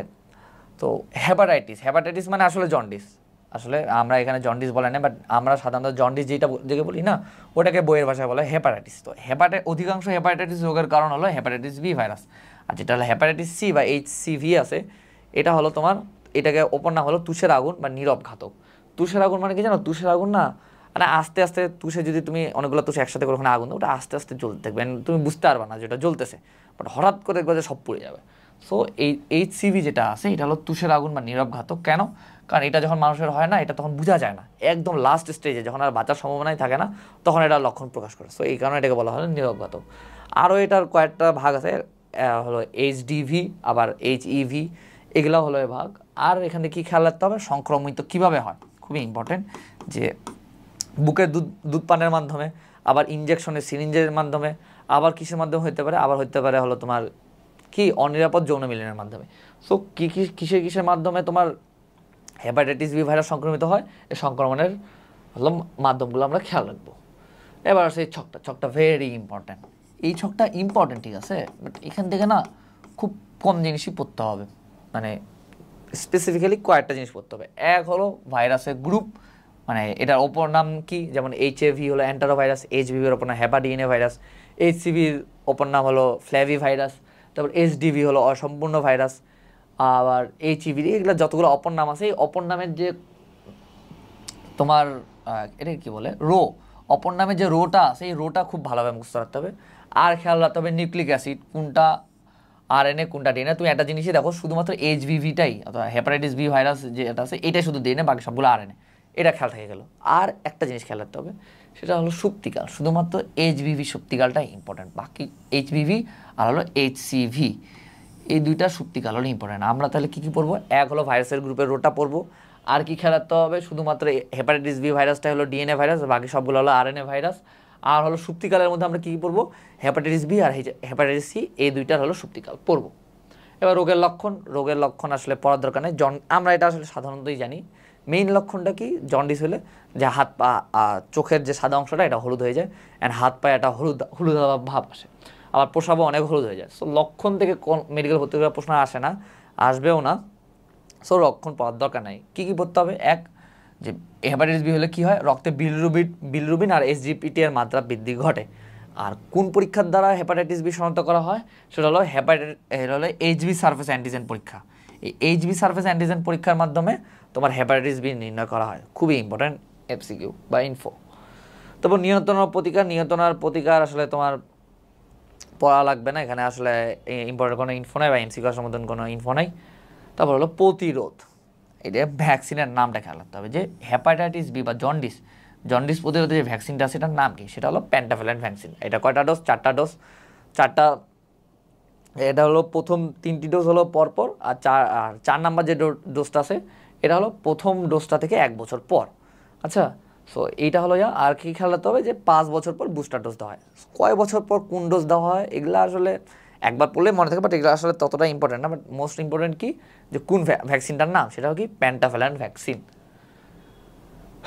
এরপর আসি, এর আগে পড়ছি যে এইচবি সারফেস, আচ্ছা না, এখানে একটা যদি এইচবি সারফেস, আমরা আগে বললাম যে কি এইচবি সারফেস অ্যান্টিজেন পরীক্ষার মাধ্যমে হেপাটাইটিস বি শনাক্ত করা হয়। যদি হেপাটাইটিস বি শনাক্ত করা যায় যে না এই রোগী হেপাটাইটিস বিতে আক্রান্ত, তাহলে তাকে হলো ভ্যাকসিন দেওয়া যায় না। এবার হলো ডেঙ্গু বা ডেঙ্গি জ্বর। আগেই পড়ছি এটা কিসের মাধ্যমে ছড়ায়? এক হলো এডিস এজিপ্টি এবং এডিস অ্যালবোপিক্টাস। একটা মজার জিনিস বলি, এই বইয়ে যতগুলো জ্বর আছে না, শুধুমাত্র ম্যালেরিয়া জ্বর যেটা আছে, এই ম্যালেরিয়া ছড়ায় হলো অ্যানোফিলিস মশকের মাধ্যমে। আর বাকি যতগুলো রোগ তোমার মশকির মাধ্যমে ছাড়া সবগুলো হলো এডিস এজিপ্টি, এডিস অ্যালবোপিক্টাস, মিলাই দেখিও। এটার মধ্যে আর কি এই এই ডেঙ্গু জ্বরের বা এই এডিস এজিপ্টি আর এডিস অ্যালবোপিক্টাস, এরা হলো এই ভাইরাসটার বাহক, আর হলো পোষক দেহ। এই ভাইরাসটার পোষক দেহ হলো মানুষ। তো বাহককে পোষক, এটা খেয়াল রাখবো। পোষক হলো এক হলো মানুষ, আর বাহক হলো এডিস মশকি। এবার রোগের লক্ষণের মধ্যে কয়েকটা ইম্পর্টেন্ট, যেহেতু এটা খুবই মানে ফেমাস রোগ বাংলাদেশে, অনেক সময় মানে যখন হয় তখন মেলা মানুষ মারা যায়। সো এখানের মধ্যে কয়েকটা ইম্পর্টেন্ট ইনফো আছে। সেটা হলো এক হলো জ্বরের মাত্রা। জ্বর হলো 103 থেকে 105 ডিগ্রি। এটা আমাদের খেয়াল রাখতে হবে। সাধারণত জ্বর 103 থেকে 105 ডিগ্রি, বাট এখানে একটা লেখা আছে বাংলাদেশে 2009 সালে জুলাই মাসে পরবর্তী ডেঙ্গু জ্বর 102 ডিগ্রি ফারেনহাইটের উপরে ওঠে না। এইসব আসলে খেয়াল রাখার দরকার নেই। সো জ্বরের মাত্রাটা কত? 103 থেকে 105 ডিগ্রি ফারেনহাইট। আর কি খেয়াল রাখতে হবে? এটা হলো একটা বিশেষ, মানে এই যে ডেঙ্গুর একটা হলো বিশেষ লক্ষণ আছে বা অন্যতম লক্ষণ, সেটা হলো কি? মেরুদণ্ডের ব্যথা সহ কোমরের ব্যথা হলো এই রোগের বিশেষ লক্ষণ। আর এই ব্যথা যত হয়, এই ব্যথার জন্য এটার অপর একটা নাম আছে এই ডেঙ্গু জ্বরের, সেটার নাম হলো হাড় ভাঙা জ্বর। আর এই ডেঙ্গু জ্বরের যে ডেঙ্গু ভাইরাসটা আছে, এরা হলো তোমার অনুচক্রিকাকে আক্রমণ করে। আর ম্যালেরিয়া পরজীবী যেটা আছে, এরা আবার মানুষের লোহিত রক্তকণিকাকে আক্রমণ করে। এই দুইটা ক্ষেত্রে একটু কেয়ারফুল থাকবা। আর কি ইম্পর্টেন্ট ইয়ে আছে, যে শরীরে লালচে রঙের র্যাশ বা ফুসকুড়ি দেখা দিতে পারে তোমার ডেঙ্গু হইলে। এবার আসলে ডেঙ্গুর প্রকারভেদ সাধারণত 3 প্রকার। 2 নম্বর প্রকার আর 3 নম্বর প্রকারটা ইম্পর্টেন্ট। ফার্স্টটা হলো সাধারণ ডেঙ্গু জ্বর। সাধারণ ডেঙ্গু জ্বরের আসলে যেগুলো দেখা যাচ্ছে সেগুলো পড়া এনাফ। যেটা হলো হেমোরেজিক ডেঙ্গু জ্বর আর হলো ডেঙ্গু শক সিন্ড্রোমের মধ্যে কী কী পড়তে হবে সেগুলো দেখাই দিই। হেমোরেজিক ডেঙ্গু জ্বরের ক্ষেত্রে রক্তে প্ল্যাটিলেট বা অনুচক্রিকা ভীষণভাবে হ্রাস পায় আর রক্ত জমাট বাঁধতে পারে না। যেহেতু রক্ত জমাট বাঁধতে পারে না, যতগুলো ওপেনিং আছে মানবদের ওই সব জায়গা থেকে তোমার রক্ত বের হওয়া শুরু করে। আর ডেঙ্গু শক সিন্ড্রোম, এই ডেঙ্গু শক সিন্ড্রোমে হলো কি দেখা যায়, এখানে হলো হেমোকনসেন্ট্রেশন ঘটতে হয়। তো তোমাকে প্রশ্ন করতে পারে যে কোথায় হলো ডেঙ্গু জ্বরের কোন যে 3টা ভাগ আছে এটার মধ্যে কোন ভাগে হলো হেমোকনসেন্ট্রেশন দেখা যায়, সেটা হলো ডেঙ্গু শক সিন্ড্রোম। আর এইখান থেকে হলো তোমার রোগ শনাক্তকরণ, তার ডেঙ্গু রোগ কীভাবে শনাক্ত করা হয়, এগুলো কি? রক্ত পরীক্ষায় এনএসআই অ্যান্টিজেন ও আইজিজি ও আইজিএম অ্যান্টিবডি উপস্থিতি থাকতে পারে। এই দুইটা এর মাধ্যমে তোমার ডেঙ্গু শনাক্ত করা হয়। আর প্লেটলেটের মাত্রা হলো তোমার 1.5 লক্ষের নিচে নামে যায়। যেখানে দেখা যাচ্ছে রক্ত অনুচক্রিকা বা প্লেটলেটের সংখ্যা 1.5 লক্ষের নিচে নামে যায়। কেন বলো তো? কারণ আগে বললাম কি যে ডেঙ্গু হলো তোমার কি, ডেঙ্গু ভাইরাস যেটা আছে এটা কি করে, এটা হলো মানুষের অনুচক্রিকা বা প্লেটলেটকে আক্রমণ করে, যার কারণে সংখ্যা হলো কমে যায়। এরপর আসলে প্রতিকার চিকিৎসা থেকে প্রশ্ন আসে না, বাট ইম্পর্টেন্ট ইনফো কয়েকটা পড়া লাগে। সেটা হলো দেখো এই যে দেওয়া আছে যে অ্যাসপিরিন জাতীয় ওষুধ যেটা আছে এটা ডেঙ্গু জ্বরে আক্রান্ত রোগীকে দেওয়া যাবে না, দিলে মারাত্মক পরিণতি দিতে হবে। তাহলে ব্যথা বা জ্বরের জন্য কি দিতে হবে? এটা দিতে হবে প্যারাসিটামল জাতীয় ওষুধ। ওকে, এ বাদে আর তেমন কিছু পড়ার নাই। এরপরে আসি, এরপর আসলে পেপে রিং স্পট ভাইরাস বা মোজাইক রোগ। তোমাকে জাস্ট এখান থেকে কী খেয়াল রাখতে হবে জানো, মানে এই উদ্ভিদ ভাইরাসের যেগুলো বর্ণনা দেওয়া আছে এগুলো আসলে এইচএসসির জন্য ইম্পর্টেন্ট ছিল, বাট আমাদের মেডিকেল ভর্তি পরীক্ষায় কখনো উদ্ভিদ ভাইরাস বা উদ্ভিদ বা পোষা প্রাণীর যে ভাইরাস বা ব্যাকটেরিয়া আছে এখান থেকে আসলে প্রশ্ন কোনোদিন হয় নাই, আর আশা করি ফিউচারে হবে না। সো ওগুলো আসলে ইম্পর্টেন্টও না, তো পড়ার দরকার নাই। বাট তাও আমরা কী খেয়াল রাখবো, পেঁপের সবচেয়ে ক্ষতিকর রোগ হলো কি ভাইরাস গঠিত রিং স্পট রোগ, আর এটা কার দ্বারা হয়? ভাইরাসের নাম খেলাতে হবে পিআরএসবি বা পাপায়া রিং স্পট ভাইরাস, এটুকুই। আর কিসের মাধ্যমে ছড়া এটা খেলাতে হবে যে মেলানোফিড আর হলো পিচাফিড, এই দুইটা হলো জাপ পোকা আর সাদামাছি, এই দুইটার মাধ্যমে হলো তোমার এই পিআরএসবি হলো ছড়ায়। এবারে আর তেমন ইম্পর্টেন্ট এমসিকিউ নাই। আর হলো ক্যান্সার, কোন ভাইরাসের কারণে কোন ক্যান্সার হয় এটা হলো খুবই খুবই খুবই ইম্পর্টেন্ট।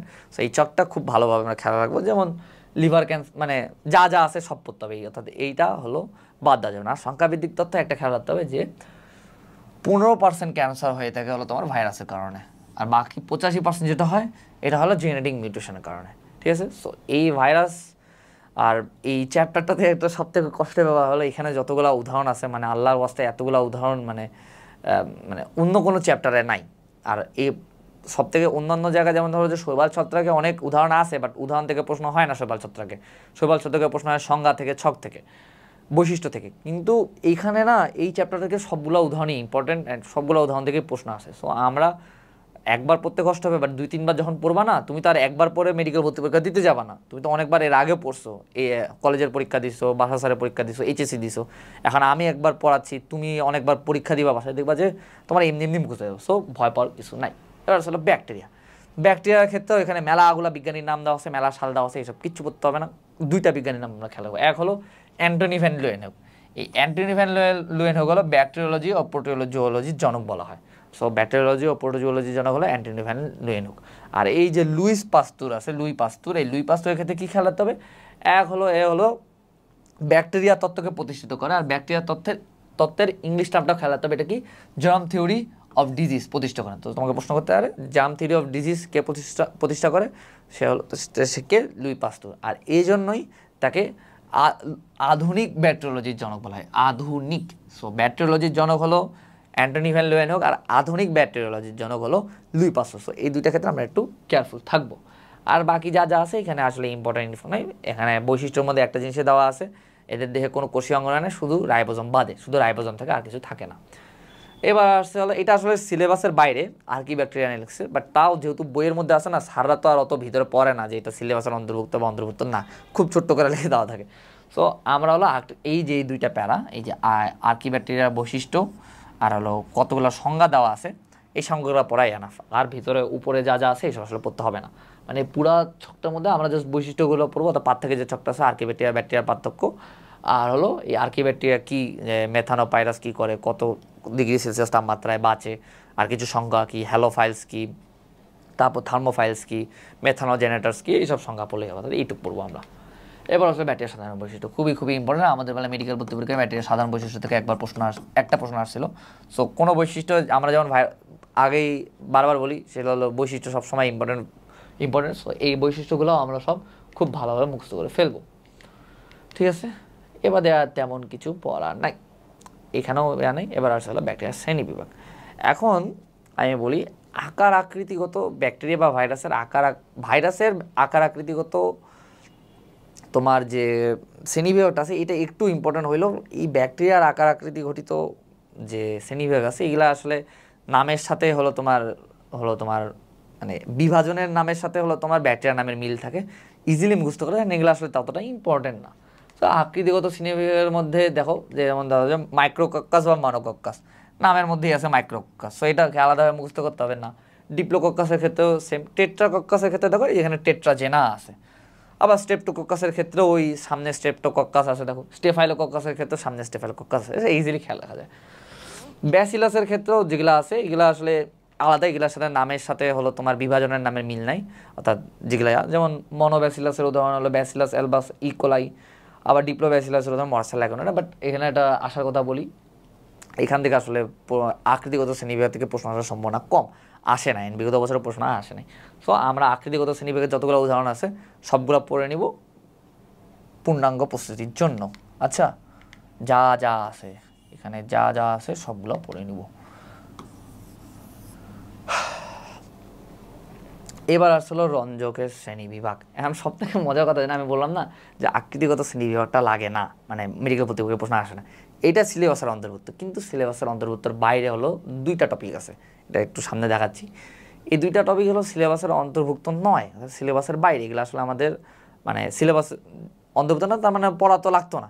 কিন্তু সব থেকে কষ্টের বিষয় হলো ওই দুইটা পয়েন্ট থেকে, ওই দুইটা হলো প্যারা থেকে বেশি অনেকগুলো প্রশ্ন আসছে, মানে 3-4-5টার মতো প্রশ্ন আসছে।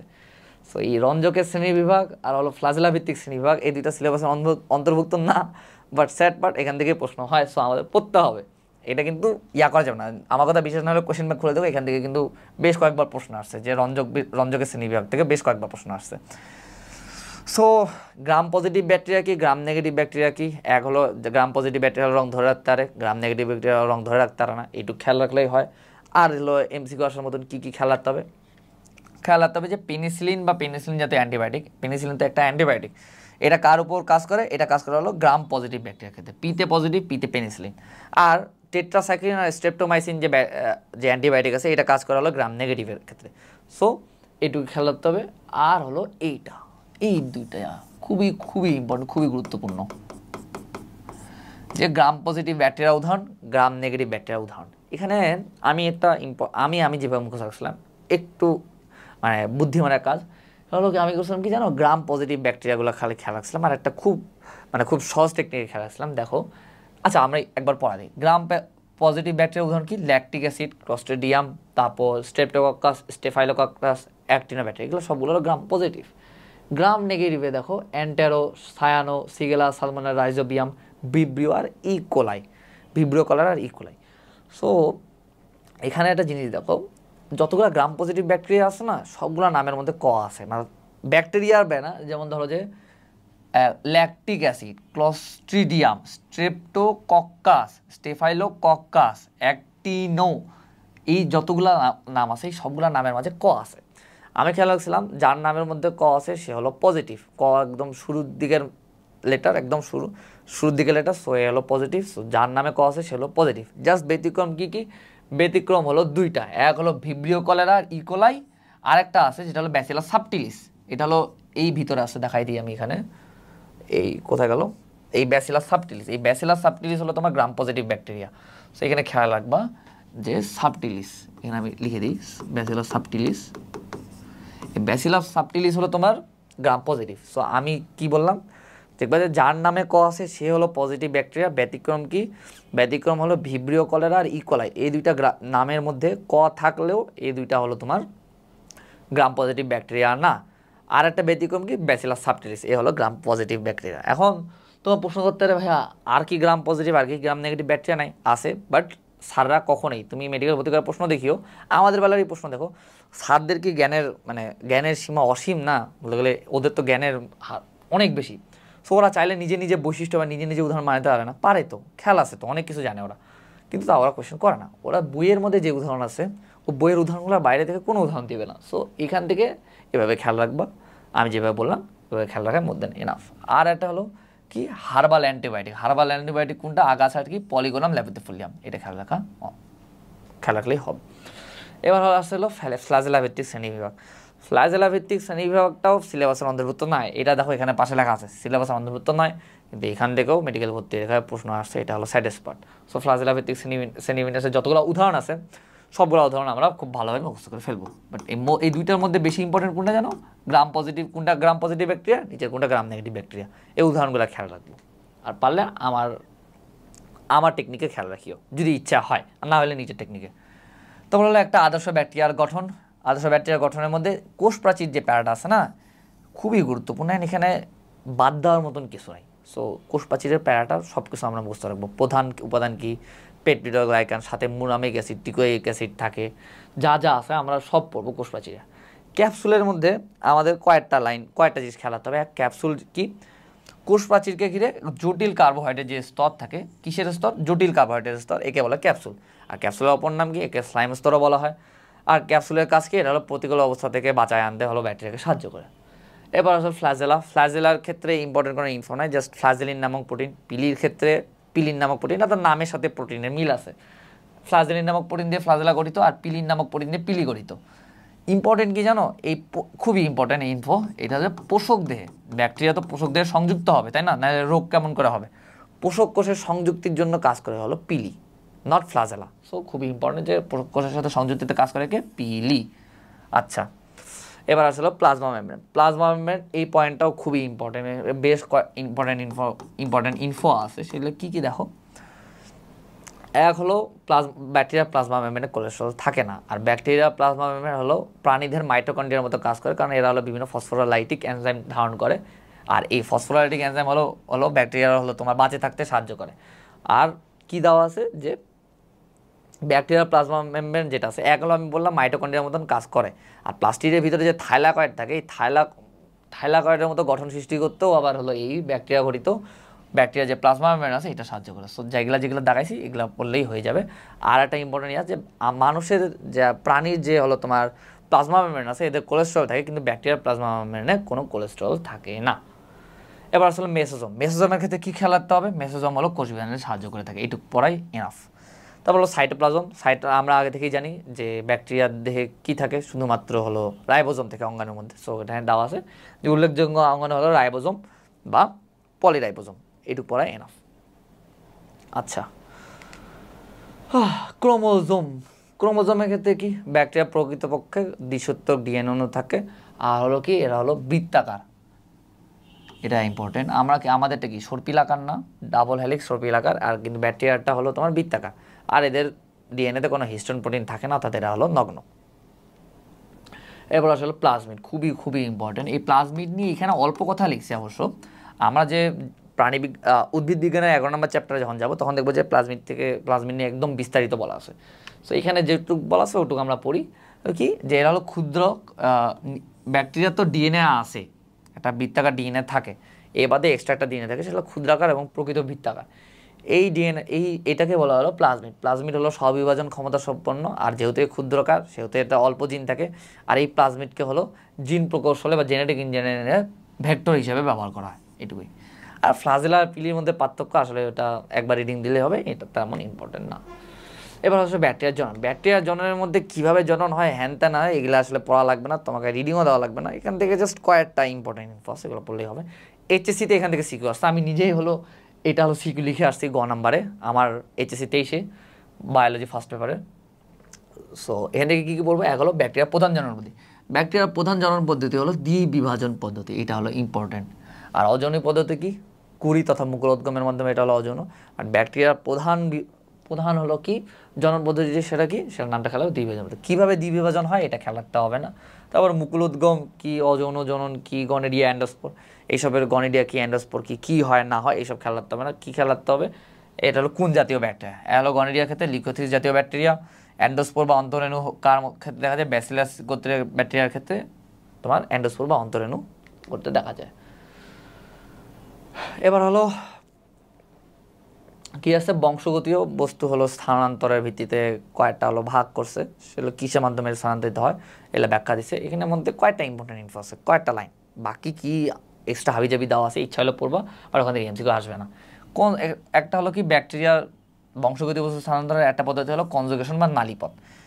এর মাধ্যমে কি হয়, বহু ব্যাকটেরিয়া হলো তোমার প্রচলিত ঔষধের বিরুদ্ধে প্রতিরোধ হয়ে পড়ে, খুবই ইম্পর্টেন্ট। তাহলে বহু ব্যাকটেরিয়া হলো তোমার প্রচলিত ঔষধের মধ্যে প্রতিরোধ হয়ে পড়ে কিসের মাধ্যমে, সেটা হলো কনজুগেশন বা নালীপথের মাধ্যমে।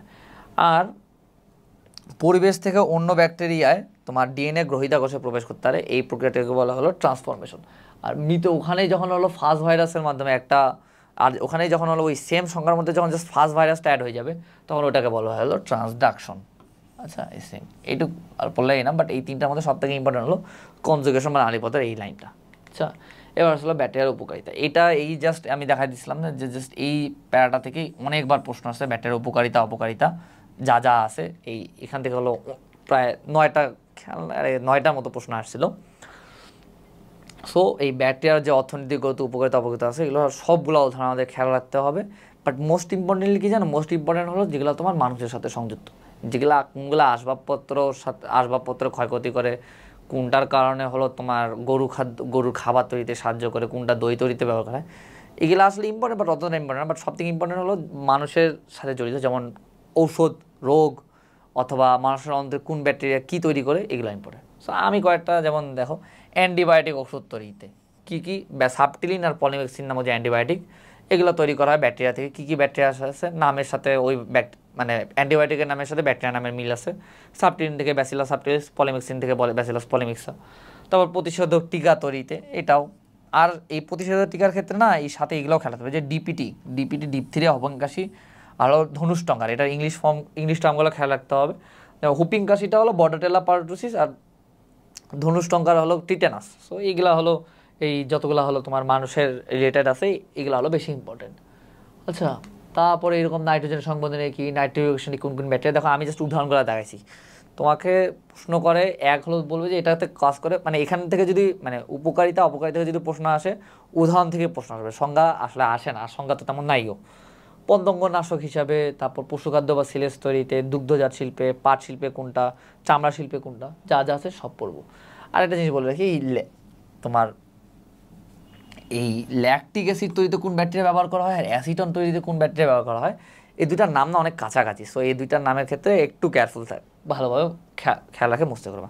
আর এইটা হলো অনেক ইম্পর্টেন্ট, ভিটামিন তৈরিতে মানুষের অন্ত্রে হলো তোমার ইকোলাই থাকে। এটা আসলে এমনি আমরা আগেই পড়ে আসছি, যে প্রাণীবিজ্ঞানেও পড়ছি যে মানুষের অন্ত্রে ইকোলাই ব্যাকটেরিয়া বাস করে।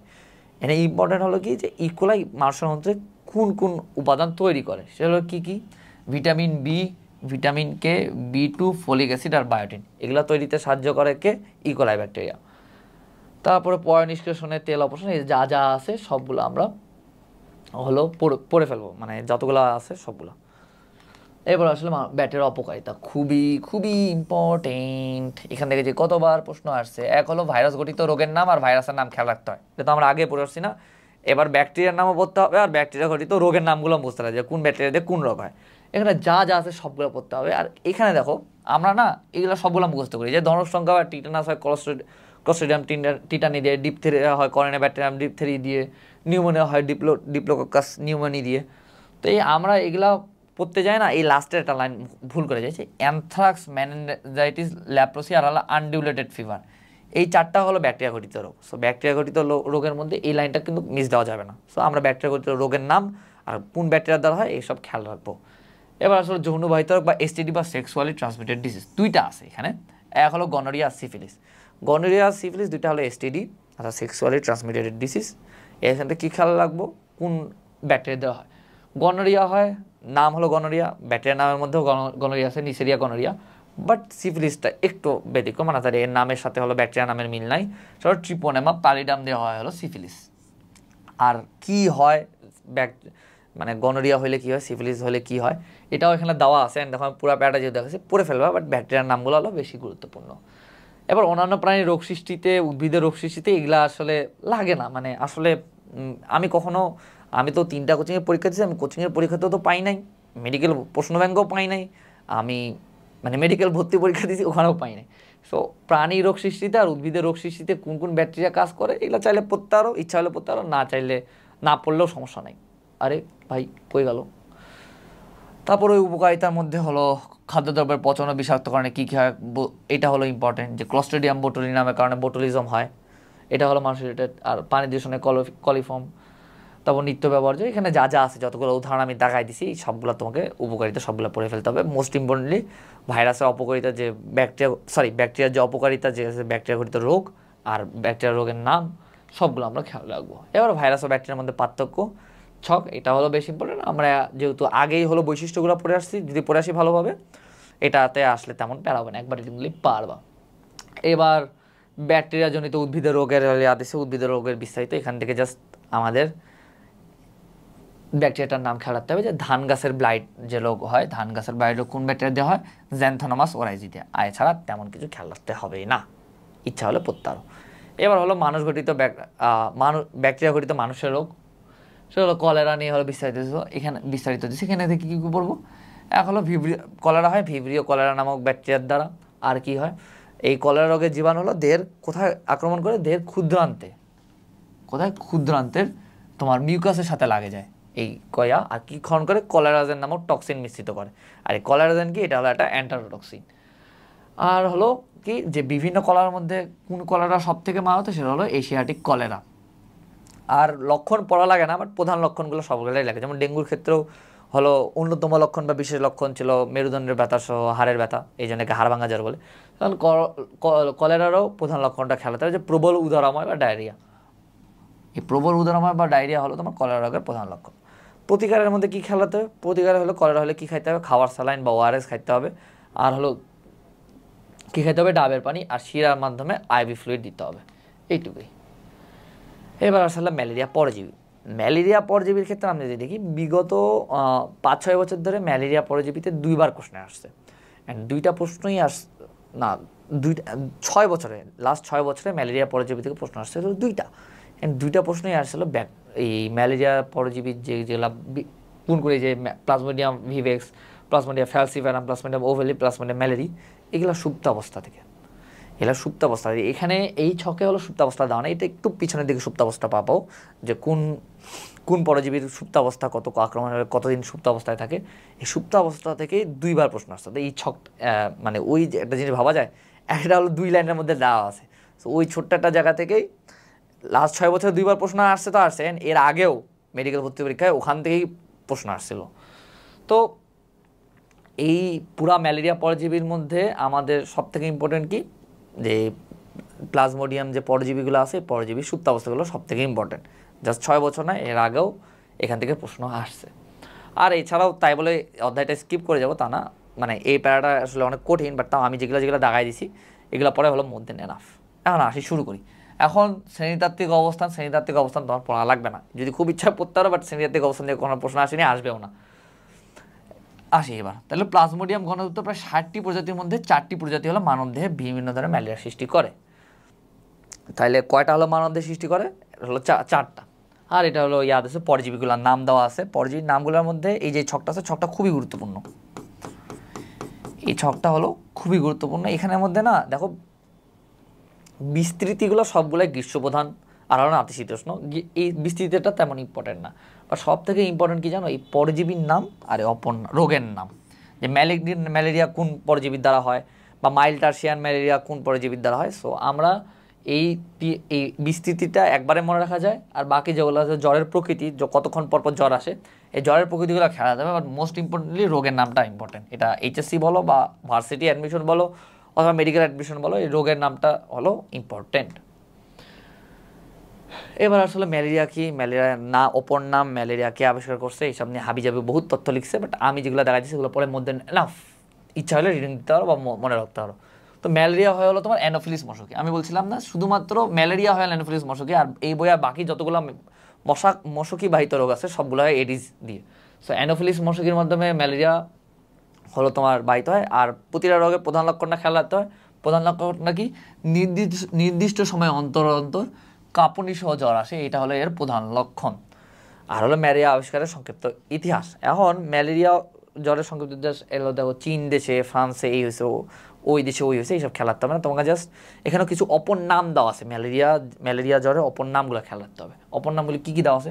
অনুপম পর্যাবৃত্ত জ্বর, সাথে ইংলিশ টার্মটা যে ইউনিক পিরিয়ডিক ফিভার, রোমান জ্বর, জলা জ্বর, এগুলো রোমান জ্বর, জ্বালা জ্বর, আবার পর্যাবৃত্ত জ্বর, এই 3টা হলো ম্যালেরিয়া জ্বরের অপর নাম। আর ডেঙ্গু জ্বরের অপর নাম কি, হাড় ভাঙ্গা জ্বর। সো আমরা এই অপর নামগুলো খেয়াল রাখবো। আর ম্যালেরিয়া যেটা আছে, ম্যালেরিয়ার শব্দের অর্থ হলো দূষিত বায়ু। এখন এখানে দুইটা মানুষের নাম দেওয়া আছে, 2টা মানুষের নাম খেয়াল রাখতে হবে। এক হলো আলফোসে ল্যাভেরান, হলো তোমার আবিষ্কার করেন যে ম্যালেরিয়া পরজীবীর কারণে হলো এই জ্বরটা হয়। আর যেটা হলো স্যার রোনাল্ড রোজ আছে, এই স্যার রোনাল্ড রোজ হলো আবিষ্কার করেন হলো তোমার যে অ্যানোফিলিস গণভুত্ত মশকির মাধ্যমে এই ম্যালেরিয়া ছড়ায়। এখন এই 2টা খেয়াল রাখা ইম্পর্টেন্ট। আর অন্যান্য যা যা আছে, যেমন ধরো যে কত সালে নোবেল পাইছে, কী হিসেবে নোবেল পাইছে, এইসব আসলে খেয়াল রাখতে হবে না। এবার অন্যান্য লক্ষণ রোগের প্রাথমিক পর্যায়ে, রোগের মাধ্যমিক পর্যায়ে এইসব আসলে লাগবে না। কতক্ষণ পরপর জ্বর আসে এটা তো আমরা ওই ছকটাতেই পড়েছি, ছকটা ইম্পর্টেন্ট, ছকটাতেই পড়ছি। কিন্তু এই যে লক্ষণগুলো থেকে প্রশ্ন হয় না, বাট এই লক্ষণটা না একটু ইম্পর্টেন্ট, যে ম্যালেরিয়া জ্বরে 3টা অবস্থা দেখা যায়, শীত অবস্থা, উত্তাপ অবস্থা আর ঘাম অবস্থা। এই 3টা অবস্থার সময়কালটা খেয়াল রাখতে হবে, যেহেতু এর আগে আমাদের সুপ্ত অবস্থা থেকে প্রশ্ন আসে। সো এই যে এই অবস্থাগুলো আছে, এই অবস্থা থেকে প্রশ্ন আসা খুব একটা মানে মানে আশ্চর্যজনক হবে না। সো আমরা এই 3টা অবস্থার সময়কালগুলো খেয়াল রাখবো, যেমন শীত অবস্থা হলো 20 মিনিট থেকে 1 ঘন্টা, উত্তাপ অবস্থা হলো 2 ঘন্টা থেকে 4 ঘন্টা, আবার ঘাম অবস্থা হলো 2 থেকে 3 ঘন্টা। আর রোগের চূড়ান্ত পর্যায়ে, রোগের চূড়ান্ত পর্যায়ে কী কী হয় এটা খুবই ইম্পর্টেন্ট। আমাদের মেডিকেল ভর্তি পরীক্ষায় ম্যালেরিয়া পরজীবী থেকে একটা প্রশ্ন আসছিলেন, এটা এখান থেকে আসছিল। বাট এর আগে যতবার প্রশ্ন আসছিল 6-7 বছরে, সেগুলো হলো আসছিল সুপ্তাবস্থা থেকে। সো এইটা হলো কী কী আছে, যা যা আছে সব পড়তে হবে। যে কি, যে প্লীহা আক্রান্ত হয়, প্লীহা স্ফীত হয়ে যায়, আর এরা লাইসোলেসিথিন নিঃসরণ করে, আর এই লাইসোলেসিন কী করে, লোহিত রক্তকণিকা ধ্বংস করে। আবার পরজীবী হিমোলাইসিন নামক অ্যান্টিবডি উৎপন্ন করে, যা রক্তকণিকা ধ্বংস করে, আবার রোগীর খাদ্য পরিবারে ব্যাঘাত ঘটে। সো মেইনলি হলো এই দুইটা, কে কী উৎপন্ন করে আর কাজ কী করে কি। সো আমরা এই রোগের চূড়ান্ত পর্যায়ে যা যা 3টা পয়েন্ট আছে সবগুলো মুখস্থ করবো। এবার আসলে ম্যালেরিয়া পরজীবী। ম্যালেরিয়া পরজীবীর ক্ষেত্রে এক হলো মানুষ হলো মাধ্যমিক পোষক বা ইন্টারমিডিয়েট হোস্ট, এটা খেয়াল রাখতে হবে। আর তাহলে মশকি বোঝে হলো নির্দিষ্ট পোষক বা ডেফিনেট হোস্ট, মানুষের একটা খেয়াল রাখা বেশি গুরুত্বপূর্ণ। এবার আসলে এই চার্ট, এখন দেখো আমি তোমাকে একটা জিনিস বললাম না, যে লাস্ট 6-7 বছর ধরে প্রশ্ন আসছে হলো ম্যালেরিয়া পরজীবী যে সুপ্তাবস্থা আছে, যে প্লাজমোডিয়াম ভিভাইসের সুপ্তাবস্থা কত, ওভালি সুপ্তাবস্থা কত, ম্যালেরি সুপ্তাবস্থা কত, এই সুপ্তাবস্থা থেকে প্রশ্ন আসছে। কিন্তু তুমি যদি 2010 সালের আগে যাও, ইভেন 1900 সালের দিকে প্রশ্নে যাও, তোমার যতগুলো প্রশ্ন আসছে সব প্রশ্ন আসছিল এইটুকু অংশ থেকে, নট মশকির দেহে যৌন জনন থেকে, এইখান থেকে এই পর্যন্ত এই যা যা আছে এখান থেকে প্রশ্ন আসছে। এখন এখান থেকে প্রশ্ন আসে কীভাবে জানো, আর কী খেয়াল রাখতে হয়? এক হলো কোনটা কার অংশ, প্রি এরিথ্রোসাইটিক সাইজোগেনির অংশ কোনটা, এক্সো এরিথ্রোসাইটিক সাইজোগেনির অংশ কোনগুলা, আবার তোমার এরিথ্রোসাইটিক সাইজোগেনির অংশগুলো কোনগুলো, এগুলো খেয়াল রাখতে হবে। অ্যান্ড সিরিয়ালি খেয়াল রাখতে হবে কোনটার পর কোনটা আসে। তুমি আমার কথা বিষয় না হলে কোয়েশ্চেন ব্যাংক খুলে দেখো, সুপ্ত অবস্থা বাদ দিয়ে যদি কোনো কোয়েশ্চেন আসছে, সবগুলো কোয়েশ্চেন আসছে এই 4টা থেকে। সো এই 4টা হলো খুবই খুবই গুরুত্বপূর্ণ, যে কোনটা কার, কোনটা কোন দশার অন্তর্ভুক্ত, আর কোন দশার পর কোন দশা আসে, সিরিয়ালি আমরা খুব ভালোভাবে মুখস্থ রাখবো। বিশেষ করে এইটা এরিথ্রোসাইটিক সাইজোগেনির যেগুলো আছে এখান থেকে বেশি প্রশ্ন আসছে। সো আমরা এই 4টা খেয়াল রাখবো। আর মশকির দেহে যা যা হয় না, এখান থেকে কখনো প্রশ্ন আসেনি মেডিকেল ভর্তি পরীক্ষায়। আই ডোন্ট নো ওয়াই, মানে একটা চ্যাপ্টারে ধরো যে স্যারের এই চ্যাপ্টার থেকে সর্বোচ্চ ধরো যে 4টা কোয়েশ্চেন করতে পারবে। এখন আমরা এর আগে যতগুলো ইম্পর্টেন্ট ইনফো পড়লাম, ম্যালেরিয়া আস্তে আস্তে স্যারদের লাইফ লাইন থেকে একটা, উনি অলরেডি ধরো যে 3টা প্রশ্ন বানায় ফেলাইছে, অথবা 4টা প্রশ্নই বানায় ফেলাইছে, ওনার কাছে আর লাইফ লাইন আছে একটা, যে এই অধ্যায় থেকে সর্বোচ্চ আর একটা কোয়েশ্চেন করতে পারবো। তখন স্যাররা হলো এই তোমার মানুষের দেহে, তার মানুষ রিলেটেড যেহেতু, এখান থেকে একটা কোয়েশ্চেন করে ফেলায়, আর মশকির দেহে যা হয় এখান থেকে আসলে কোয়েশ্চেন করে না। আবার সাথে গেলে আনইম্পর্টেন্ট এই জন্য হইতে পারে। এবার হলো মানব দেহের জীবনচক্র। এখানে আমি আসলে শুরুর দিকে তেমন কিছু দাগাইনি, যেগুলো ধাপ আছে ধাপগুলোর মধ্যে বেশ কয়েকটা ইম্পর্টেন্ট ইনফো আছে, ওগুলো দাগায় রাখছি, যেগুলো মনে রাখতেই হবে। কারণ কি, আমরা এখান থেকে হলো এই ধাপগুলো হলো মুখস্থ রাখবো, যে কোনটার পরে কি, কোন ধাপ কোন দশার অন্তর্ভুক্ত, সবগুলো এখান থেকে আমরা খেয়াল রাখবো। এবার আসি হলো প্রি এরিথ্রোসাইটিক সাইজোগেনি, ধাপগুলো বর্ণনাতে আসি। ধাপগুলো বর্ণনাতে কি আছে? এক হলো যে মশকির দংশনের মাধ্যমে মানব দেহে হলো তোমার ম্যালেরিয়া পরজীবীর কোন দশাটা হলো প্রবেশ করে, সেটা হলো স্পোরোজয়েড দশা। তাহলে মশকির লালায় কোন কোন দশা থাকে? এক হলো স্পোরোজয়েড থাকা। মানুষের দেহে কোনটা প্রবেশ করে? স্পোরোজয়েড দশা। আর স্পোরোজয়েড দশা হলো, এই স্পোরোজয়েডগুলো তোমার হলো যকৃতে আসে কীভাবে? কেমোটেক্সিসের মাধ্যমে। এইটুকু খেয়াল রাখাই মধ্যে নেয় না, আর তেমন কিছু নাই। তারপর হলো ক্রিপ্টোজয়েড। এই স্পোরোজয়েড হলো খাদ্য গ্রহণ করে, খাদ্য গ্রহণ শুরু করে হলো তোমার কী হয়, যে আকৃতিতে বড় হয় আর গোলাকার হলো ক্রিপ্টোজয়েড তৈরি করে। এই ক্রিপ্টোজয়েড আবার হলো তোমার বিভাজিত হয় অনেক দশা, খুবই ইম্পর্টেন্ট, যে অনেক নিউক্লিয়াস বিশিষ্ট দশা তৈরি করে। এই অনেক নিউক্লিয়াস বিশিষ্ট দশাকে বলা হলো সাইজন। খুবই খুবই গুরুত্বপূর্ণ, যে বহু নিউক্লিয়াস বিশিষ্ট পরজীবীর দশাকে কী বলা হলো? সাইজন। আর একটা সংখ্যা খেয়াল রাখবে, যে কতগুলো নিউক্লিয়াস থাকে, সব প্রজাতিভেদে 1000 থেকে 1200টি নিউক্লিয়াস থাকে।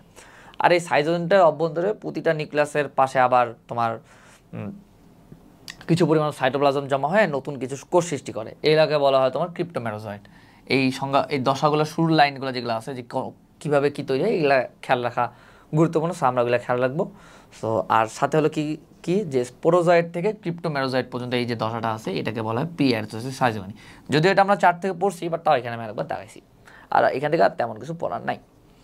এবার প্রি এরিথ্রোসাইটিক সাইজোগনিতে যা যা ঘটছে ওই সেম জিনিস হলো তোমার এক্সো এরিথ্রোসাইটিক সাইজোগনিতে ওই সেম জিনিসই ঘটে। এক্সট্রা কি মাইক্রো ও ম্যাক্রো মেটাক্রিপ্টোমেরোজয়েড শুরু হয়। মাইক্রো মেটাক্রিপ্টোমেরোজয়েড কী করে? মাইক্রো মেটাক্রিপ্টোমেরোজয়েড আক্রমণ করে হলো লোহিত রক্তকণিকায়, আর ম্যাক্রো যেটা হলো বড় মেটাক্রিপ্টোমেরোজয়েড ওটা আক্রমণ করে হলো তোমার যকৃৎ কোষে। এটা হলো এখানে দেওয়া আছে, এটা পড়লেই হয়ে যাবে। আর এই যে খুবই ইম্পর্টেন্ট ইনফো যে ম্যালেরিয়া পরজীবী রক্তে আত্মপ্রকাশ করতে 7 থেকে 8 দিন সময় লাগে, আর এটাকে বলে প্রিপেরেন্ট কাল। তোমাকে প্রশ্ন করতে পারে প্রিপেরেন্ট কাল কত দিন? 7 থেকে 8 দিন। আর ম্যালেরিয়া পরজীবী অনেক সময় সুপ্ত অবস্থায় থাকে, এই সুপ্ত স্পোরোজয়েডগুলোকে বলা হলো হিপনোজয়েড। আচ্ছা, এরপর আমরা তো সিরিয়ালি পড়ছি যে এরিথ্রোসাইটোসাইজোগনির যে ধাপগুলো আছে ওইগুলো 4 থেকে মুখস্থ করবো। তারপরেও এখানে ধাপগুলো বর্ণনা দিচ্ছে। ট্রফোজয়েডের মধ্যে তেমন ইম্পর্টেন্ট ইনফো নাই, সিগনেটিংয়ের মধ্যেও তেমন ইম্পর্টেন্ট ইনফো নাই, এক পাশে সরে যায় আংটির মতন হয়। এগুলো আসলে একবার রিডিং দিলেই মনে থাকে, মানে মনে থাকে না, মনে থাকার মতন তেমন কিছু না। কিন্তু অ্যামিবয়েড ট্রফোজয়েড যেটা আছে এই দশাটা, এটা হলো খুবই ইম্পর্টেন্ট। এখানে বেশ কিছু ইম্পর্টেন্ট ইনফো আছে। সেটা কি কি? যে এই যে অ্যামিবয়েড ট্রফোজয়েড আছে যেটা হলো হিমোগ্লোবিনের প্রোটিন উপাদানকে খাদ্যের উপরে গ্রহণ করে। আর কি তৈরি করে? এটা হলো বিষাক্ত হিমোজয়েনে পরিণত হয়। হিমাটিন যেটা আছে এই হিমাটিনটা হলো বিষাক্ত হিমোজয়েনে পরিণত হয়। আর হলো এই হিমোজয়েনের কারণে কী হয়? সারফনাস দানার সারফনাস দানা দেখা যায়, আর এই সারফনাস দানার উপস্থিতি দেখেই তোমার ম্যালেরিয়া রোগ শনাক্ত করা হয়। এখন এখান থেকে কী প্রশ্ন হয়? এক হলো হিমোজয়েন কোন দশায় দেখা যায়? অ্যান্সার কি? অ্যামিবয়েড ট্রফোজয়েড। হিমোজয়েন কীভাবে তৈরি হয়? সেটাও তৈরি হয় কি যখন হলো তোমার অ্যামিবয়েড ট্রফোজয়েড হলে হিমোগ্লোবিনের প্রোটিন উপাদানকে হলো খায় ফেলে, তখন হিমাটিনের কারণে হিমোজয়েন তৈরি হয়। সো মোস্ট ইম্পর্টেন্টলি এই দশাটার ভিতরে যা যা আছে এটা পড়লেই হবে। এরপর সাইজন্ডে কি? সাইজন্ড এর আগের মতো বহু নিউক্লিয়াস বিশিষ্ট দশা, এখানেও সেম। মেরোজয়েড, মেরোজয়েড দেওয়া আছে, তারপর হলো রোজেট, এগুলো যা যা আছে এগুলো আমরা ওই 4 থেকেই পড়ে নিব, এক্সট্রা তেমন কিছু নাই ভিতরে পড়ার মতো। তবে এইটা হলো ইম্পর্টেন্ট কি আমরা বেশিরভাগ ক্ষেত্রে দেখছি না যে 36 থেকে 48 ঘন্টা অথবা 48 ঘন্টা পর পর হলো যাদের ম্যালেরিয়া হচ্ছে তাদের জ্বর হয়। এখানে একটা জিনিস দেখো যে যে একটা সম্পূর্ণ এরিথ্রোসাইটিক চক্র সম্পন্ন করতে প্লাজমোডিয়াম ভিভিক্সের 48 ঘন্টা সময় লাগে। এই যখন তোমার এটা হলো তোমার রক্তে আত্মপ্রকাশ করবে, রক্তে আত্মপ্রকাশ করতে হলো সময় লাগে 48 ঘন্টা। এই যখন রক্তে আত্মপ্রকাশ করবে তখনই হলো মানুষের দেহে জ্বর আসে। সো এটা হলো তাহলে সম্পূর্ণ এরিথ্রোসাইটিক চক্র সম্পন্ন করতে কত সময় লাগে, এই সময়কালটা খেয়াল রাখাই। এবার আসলে হলো গ্যামিটোসাইট গঠন। একটা জিনিস মানে গ্যামেটোসাইট গঠনের মধ্যেও তেমন ইম্পর্টেন্ট কোনো ইনফো নাই তার, বাট এই মানে এখানে দেখো আকার আকৃতি দিয়েছে, কত ঘন্টা সময় লাগে, কতক্ষণ বাঁচে থাকে গ্যামেটোসাইটগুলো, এইসব আসলে লাগে না। এইসব চাইলে পড়তে আরও, বাট এখান থেকে আসলে এমসিকিউ আসবে না। বাট এই হেপাটিক সাইজোগনি আর এরিথ্রোসাইটিক সাইজোগনি যেটা আছে এটার পার্থক্য চকটা খুব ভালোভাবে পড়ে ফেলবা। ওকে, মোস্ট ইম্পর্টেন্টলি এই 4 নাম্বার আর 5 নাম্বারটা, 4 নাম্বার আর 6 নাম্বার পয়েন্ট দুটা, এই দুটো একটু বেশি গুরুত্বপূর্ণ। এক হলো পোষকদেহের প্রতিক্রিয়া। হেপাটিক সাইজোগনিতে মানুষের জ্বর হয় না, কিন্তু এরিথ্রোসাইটিক সাইজোগনিতে মানুষের জ্বর হয়। ওকে, এইটা হলো খেয়াল রাখলেই মোদের এনাফ। এইবার আসলে সুপ্তাবস্থা। এই সুপ্তাবস্থা থেকে বিগত 6-7 বছরে যতগুলো ম্যালেরিয়া পরজীবীতে যা যা প্রশ্ন আসে সবাই সুপ্তাবস্থা থেকেই প্রশ্ন আসছে, খুবই খুবই গুরুত্বপূর্ণ। ম্যালেরিয়া পরজীবী থেকে তোমাদের বেলাও যদি প্রশ্ন আসে, এই সুপ্তাবস্থা থেকে প্রশ্ন আসার সম্ভাবনা সব থেকে বেশি। আর ওই যে সামনের দিকে যে ম্যালেরিয়া পরজীবী যে ছকটা দেখালাম ওই ছকটা থেকে প্রশ্ন আসার সম্ভাবনা সব থেকে বেশি। মানে এই দুইটা, এক হলো সুপ্তাবস্থা আর এক হলো তোমার হলো ম্যালেরিয়া পরজীবীর যে ওই ছকটা, এই জায়গা থেকে প্রশ্ন আসার সম্ভাবনা সব থেকে বেশি। যা যতগুলা দিন 4টা আছে, 4টা ম্যালেরিয়া পরজীবীর সাইন্টিফিক নেম, আর সাথে হলো তোমার এদের সুপ্তাবস্থাগুলো দেওয়া আছে। এই সুপ্তাবস্থাগুলো আমি খুব ভালোভাবে খেয়াল রাখবো, অ্যান্ড ঠোঁটে লাগাই রাখবো, পারলে টেবিলের সামনে লাগাই দিবা, কারণ খুবই গুরুত্বপূর্ণ এটা। এবার মশকির দেহে জীবনচক্র। এখন একটা জিনিস বলি, মশকির দেহে জীবনচক্র থেকে না কখনো প্রশ্ন আসে নাই। আই ডোন্ট নো ওয়াই, মানে কেন জানি আসে নাই। এখানে আবার এটা না এতগুলো সংখ্যা, আর এটা পড়তেও ভালো লাগে না। এক হলো পড়তে ভালো লাগে না, 2 হলো এখান থেকে মেডিকেল ভর্তি করে প্রশ্ন আসে নাই, 3 হলো এটা কঠিন। সো আমি না এটা আসলে পড়িনি। এটা তুমি এর আগে দেখো ম্যালেরিয়া পরজীবী কত ইম্পর্টেন্ট ইনফো পড়লাম। সো মশকির দেহে কী ঘটে এটা আসলে মেডিকেল ভর্তি পরীক্ষা আসার মতন না। সো তোমরা চাইলে পড়তে পারো, বাট পড়ার দরকার নেই। জাস্ট একটা জিনিস খেয়াল রাখবা, দশাগুলা প্রতিটা বইয়ের যেই জায়গায় যেই দশা আছে সবগুলো দশা খেয়াল রাখতে হয় যে কোনটা হ্যাপ্লয়েড কোনটা ডিপ্লয়েড। উওকিনেট উওসিস্ট এই দুইটা হলো তোমার ডিপ্লয়েড দশা, আর বাকি যতগুলো দশা আছে সবগুলো হলো হ্যাপ্লয়েড। উওকিনেট উওসিস্ট এই দুইটা হলো ডিপ্লয়েড, আর জাইগোট তো আগে থেকেই ডিপ্লয়েড। আচ্ছা এবারে আর মশকির দেহে কী কী ঘটে তা পড়তে লাগবে না। এবার হলো ম্যালেরিয়া পরজীবী অযৌন যৌন চক্রের পার্থক্যের ছক সবসময় গুরুত্বপূর্ণ, এই ছকটা হলো গুরুত্বপূর্ণ। এবার ম্যালেরিয়ার সংক্রমণ, ম্যালেরিয়া আক্রান্ত রোগীর রক্ত শূন্যতার কারণ কি? আমরা আগে দেখালাম না যে লাস্ট ধাপে কী হয়, যে 3টা পয়েন্টের কথা বললাম, ওই 3টা পয়েন্টে এখানে আবার একটু বিস্তারিত দিছে, এটাও হলো ইম্পর্টেন্ট, সেই জন্য এখান থেকে পড়ে নিব। আর ম্যালেরিয়া সংক্রমণে 12টা গ্যামেট, এই প্লাজমোডিয়াম ভিভাসের 12টা গ্যামেটোসাইট মানুষের দেহে প্রবেশ করে, হ্যান্ডটা হাবিজাবি যা যা তথ্য আছে এইসব আসলে মানে পড়ার মতো, মানে এমসিকিউ আসার মতো না। সো চাইলে পড়তে পারো, বাট এমসিকিউ আসবে না।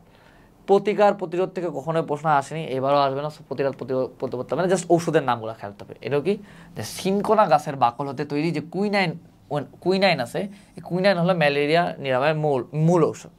আর কি খেয়াল রাখতে হবে, এটা ম্যালেরিয়া রোগের টিকা, মস্কিউরিক্স বা RTSS। সো এইটুকুই। তো দেখো ম্যালেরিয়া পরজীবীর ক্ষেত্রে কিন্তু আমি বেশি কিছু কিন্তু পড়াইনি। এই জিনিসটা হলো আমাদের ক্ষেত্রে হয় কি জানো, এগুলো ম্যালেরিয়া পরজীবী কঠিন লাগে, এটা আমরা একদম সম্পূর্ণ স্কিপ করে যাই। অ্যান্ড পরীক্ষার হলে যদি একটা প্রশ্ন আসে, ওটা যখন পারি না তখন মানে নিজেরও গিল্টি ফিল হবে। সো আমি ম্যালেরিয়া অন্য কিছু সামারি না করি, ম্যালেরিয়া পরজীবীটা সামারি করি। এক হলো বইয়ের শুরুতে যে ছকটা আছে, ম্যালেরিয়া পরজীবী যে ছকটা আছে, এই ছকগুলো পড়বো। সাথে একটু পরে যে চার্টটা আছে, যে ধাপগুলো কোনটা কোন দশা কোন ধাপের অন্তর্ভুক্ত, এই সবগুলো মুখস্থ করবো, যে কোন ধাপ কোন দশার অন্তর্ভুক্ত, এটা খেয়াল রাখবো। আর সাথে হলো সিরিয়ালি খেয়াল রাখবো এটা। আর কি খেয়াল রাখতে হবে, আর হলো সুপ্তাবস্থা, এটা হলো সব থেকে ইম্পর্টেন্ট। আর যতগুলো পার্থক্যের ছক আছে, এই পার্থক্যের ছক পড়লেই হবে। অ্যান্ড তারপরে যেগুলা দশাগুলা যে ধাপগুলো আছে, এই ধাপগুলোর মধ্যে দেখবা যে ভিতরে ভিতরে কিছু লাইন আছে, এই লাইনগুলো পড়বো। আর অ্যামিবয়েড ট্রোফোজয়েডের যে ধাপটা আছে, ওটা হলো সব কিছু পড়বো, ঠিক আছে। আর হলো এখানে হলো ঔষধের নামটা পড়বো, আর হলো ম্যালেরিয়া রোগের টিকার নামটা পড়বো। এছাড়া এর বাইরে থেকে আশা করি কখনোই মেডিকেল পরীক্ষার প্রশ্ন আসবে না, কারণ এটা হলো মানে আসে নাই, আর এটা লেস ইম্পর্টেন্ট। সো এই চ্যাপ্টারটা হলো এই পর্যন্তই। সো আমি যেগুলো দেখাইছি, যেগুলো পড়াইছি, এগুলো তোমরা ভালোভাবে পড়ে নিবা। আর হলো কি, যদি আমার কথা বিশ্বাস নাও হইতে পারে, চাইলে একবার কোশ্চেন মার্ক খুলে দেখবা, যে আমি যেগুলো বলছি এগুলা থেকে বেশিরভাগ প্রশ্ন আসে, এগুলা বাইরে থেকে প্রশ্ন আসে না। সো বেস্ট অফ লাক, আসসালামু আলাইকুম।